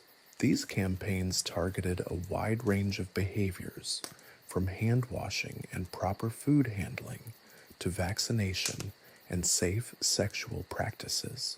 The 20th and 21st centuries have seen remarkable advancements in public health, resulting in significant improvements in life expectancy and reduction of mortality from infectious diseases. These campaigns were not simply about disseminating information. They were about changing attitudes and behaviors, a task far more challenging than simply providing facts. The effectiveness of these campaigns varied dramatically depending on factors like social and economic disparities, cultural beliefs, and governmental support. It is worth remembering the significant challenges faced in promoting hygiene practices in communities with limited access to clean water, sanitation, or health care. The journey from the cesspools of the medieval era to the relative cleanliness of the modern world is a testament to human ingenuity and scientific perseverance. While we've made remarkable strides, the battle against disease continues. New challenges constantly emerge in the form of antibiotic-resistant bacteria, emerging infectious diseases, and the constant need to improve sanitation and hygiene practices globally. The history of hygiene is not only a fascinating journey through time, but a constant reminder of the ongoing necessity of public health initiatives, scientific innovation, and a concerted effort to safeguard our collective well being, all achieved by acknowledging how far we've come from that rather pungent past. Let us raise a sanitized glass to progress and a grateful toast to the fact that our modern bathrooms are far less likely to double as communal latrines. The stark contrast between medieval hygiene and modern practices is frankly breathtaking. Imagine stepping from a dimly lit, malodorous medieval town square where human waste mingled freely with livestock droppings, and the air hung thick with the scent of unwashed bodies, into a brightly lit, sterile, modern hospital operating room. The shift is not merely a matter of degrees. It's a chasm spanning centuries of scientific discovery, technological advancement, and a fundamental shift in understanding the very nature of disease and cleanliness. Medieval conceptions of cleanliness, to put it mildly, were kept flexible. The idea of regular bathing was often viewed with suspicion, even fear. Many believed that opening one's pores to water made the body vulnerable to disease. The prevalent miasma theory that illness stemmed from bad air only reinforced this belief. Washing, therefore, was a sporadic and often perfunctory affair. Instead of cleansing, medieval folks relied heavily on perfumes, powders, and strong-smelling herbs to mask body odor. Think layers upon layers of potent fragrances attempting to cover a fragrant bouquet of sweat, grime, and other less pleasant scents. The result was likely a heady and somewhat nauseating combination that only the most dedicated perfumer could truly appreciate. This wasn't about hygiene. It was about camouflaging the inevitable consequences of living in a world without effective sanitation. Personal hygiene was likewise a rather haphazard affair. Teeth were cleaned, if at all, with rudimentary tools and potentially abrasive substances. Imagine the dental hygienist's horror at the thought. Tooth decay and gum disease were rampant, and loss of teeth was commonplace, leading to the development of rather intriguing, if somewhat horrifying, dentures constructed from animal teeth or even metal. The sheer lack of widespread access to soap or even water meant that thorough washing of hands and the body was a luxury beyond the reach of most. Disease spread unchecked through close proximity, contaminated water sources, and a general lack of understanding of the microscopic world that teemed with unseen pathogens. Modern hygiene, by contrast, is a rigorously scientific endeavor. The germ theory of disease revolutionized our understanding of cleanliness, transforming it from a largely aesthetic consideration into a crucial element of public health. The discovery of microscopic organisms as the causative agents of many diseases forced a complete reevaluation of hygiene practices. Suddenly, the focus shifted from simply masking unpleasant odors to actively preventing the spread of disease-causing microbes. This understanding birthed a myriad of modern hygiene practices, all geared towards minimizing the risk of infection and improving overall well-being. The modern bathroom, a far cry from the medieval privy, stands as a testament to this revolution. Running water, efficient drainage, and readily available soap and cleaning products are now commonplace features. The ubiquitous toothbrush, a simple yet powerful tool, has significantly reduced the prevalence of dental diseases. Personal hygiene practices are now emphasized from a young age, instilling habits that contribute to better health outcomes across the population. Regular bathing, hand washing, and teeth brushing are no longer luxuries, but essential aspects of daily life. The advancements in public health infrastructure have been equally transformative. The construction of modern sewage systems, water treatment plants, and waste disposal facilities has dramatically reduced the spread of waterborne and other infectious diseases. The carefully managed disposal of waste, in stark contrast to the open sewers and overflowing latrines of medieval towns, has significantly improved public health outcomes. Imagine the impact on public health. The elimination of cholera, typhoid, dysentery, and other scourges previously commonplace in densely populated areas. These are not mere inconveniences. They were existential threats. Beyond the physical infrastructure, modern hygiene also incorporates a crucial element of public health education. Public health campaigns actively promote healthy habits, advocating for hand washing, food safety, vaccination, and safe sex practices. These campaigns are designed not only to impart knowledge, but also to shape behaviors, encouraging positive changes that contribute to a healthier society.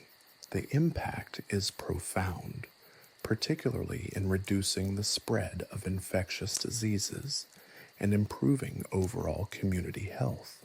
This contrasts sharply with medieval times, where knowledge was limited and misconceptions around disease and hygiene were pervasive. The modern understanding of hygiene extends beyond personal cleanliness and sanitation. It encompasses a wide range of practices that influence health outcomes, including food safety regulations, sterilization of medical equipment, and control of vector-borne diseases. Food is no longer left to spoil unchecked. Rather, rigorous regulations and preservation techniques ensure the safety of food products. The sterilization of medical instruments is now standard practice, preventing infections that once claimed countless lives during surgical procedures. The control of insect vectors, carriers of diseases like malaria and dengue fever, through public health initiatives, greatly reduces the spread of infections. This complex interplay of individual practices and societal structures has led to a dramatic improvement in public health. However, the battle for hygiene is far from over. The emergence of antibiotic-resistant bacteria poses a significant challenge to modern medicine.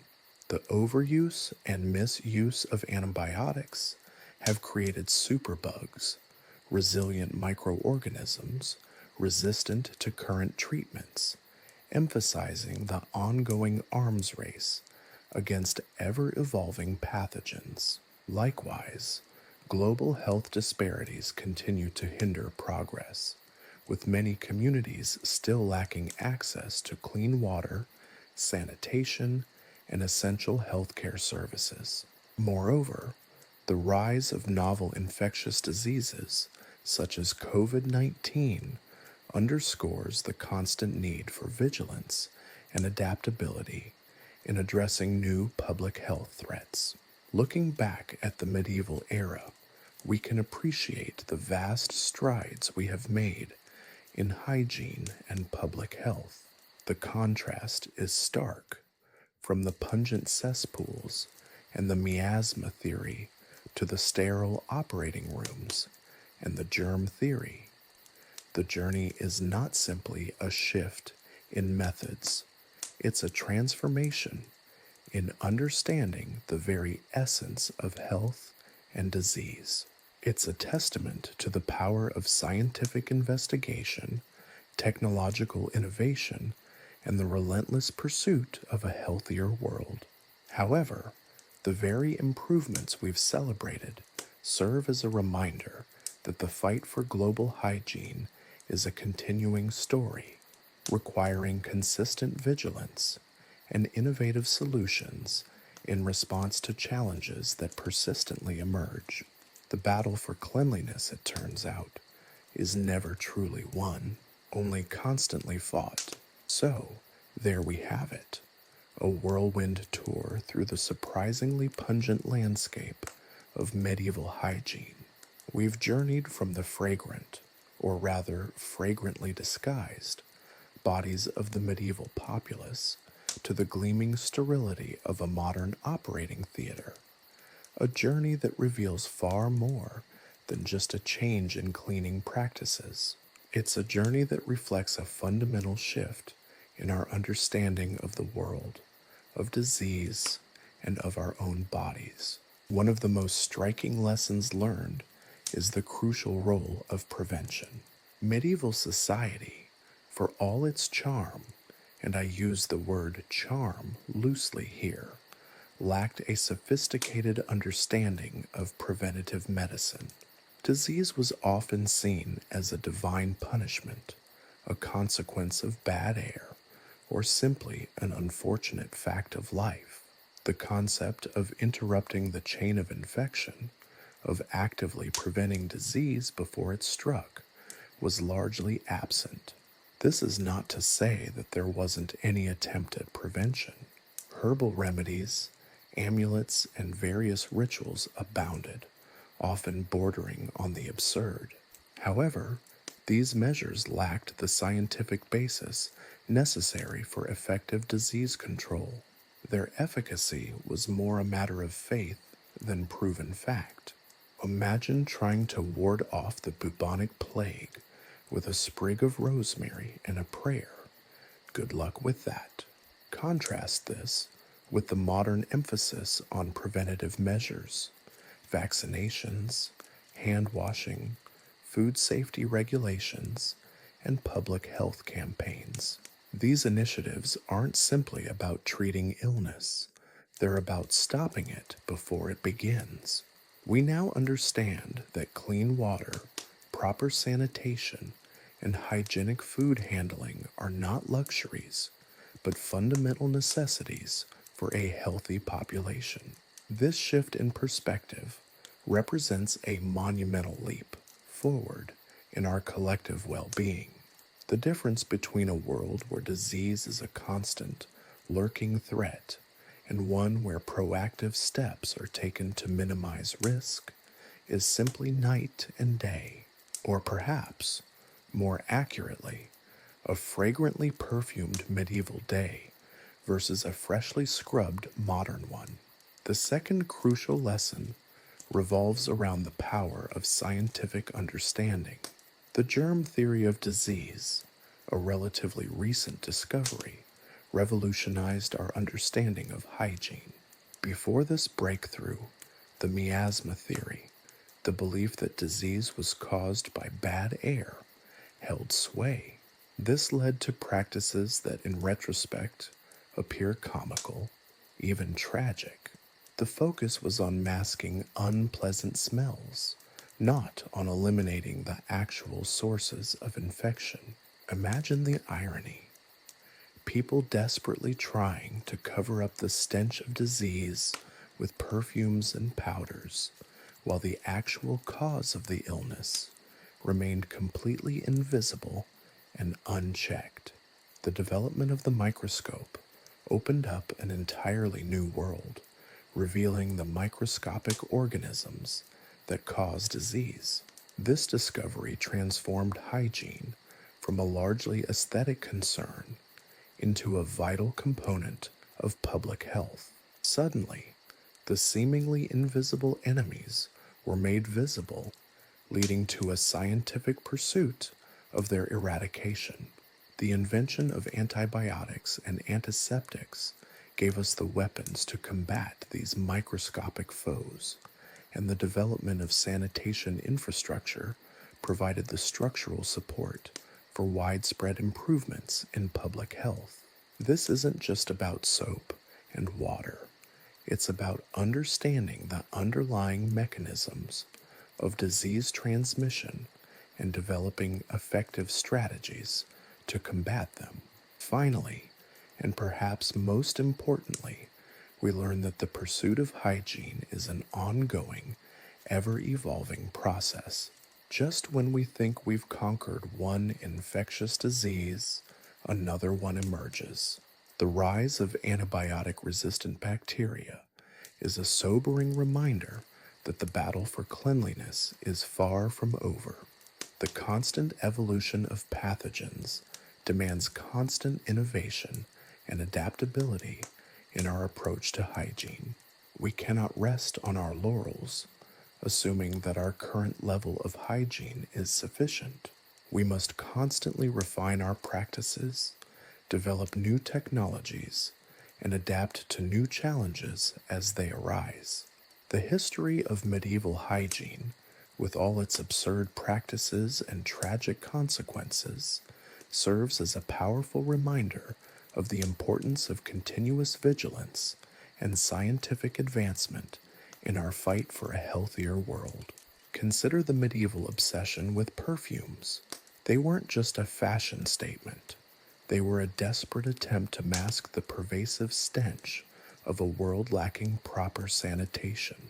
The sheer quantity of perfume used, the intensity of the scents, it speaks volumes about the level of desperation in combating the overwhelming unpleasantness of daily life. We may chuckle at the idea of drowning oneself in perfume to cover up body odor, but it highlights the profound gap between medieval understanding and modern knowledge. It's a testament to the human desire for cleanliness, even in the face of seemingly insurmountable obstacles. Now think about the communal baths. We often romanticize the past, but the reality of these communal cleansing rituals is less idyllic than often portrayed. Imagine the scene: a crowded bathhouse filled with people of all ages and social classes, mingling in a potentially disease-ridden pool of water. Hygiene would have been the least of one's worries in such an environment. The idea itself is frankly terrifying, a potent reminder that even attempts at cleanliness could often backfire spectacularly in the absence of modern sanitation. The humor lies in the stark contrast between the intended purpose of these communal baths and the actual conditions. The reality, far from a relaxing spa experience, would have been more akin to a bacterial battlefield. The story of medieval hygiene is not simply a tale of backward practices. It's a story of human ingenuity and adaptation.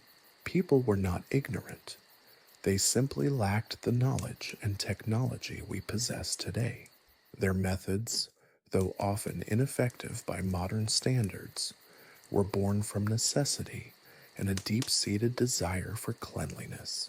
They tried, with available resources, to achieve a level of hygiene that would have improved their lives, and the contrast between their efforts and our modern successes highlights just how far we have come thanks to scientific advances and societal progress.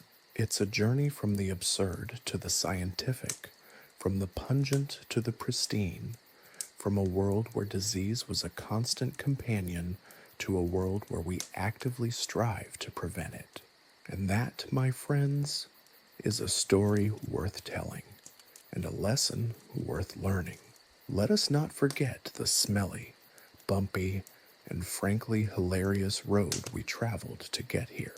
For the journey itself, from cesspools to cleanliness, is a testament to human resilience, adaptation, and ultimately the pursuit of a better, cleaner, less smelly life.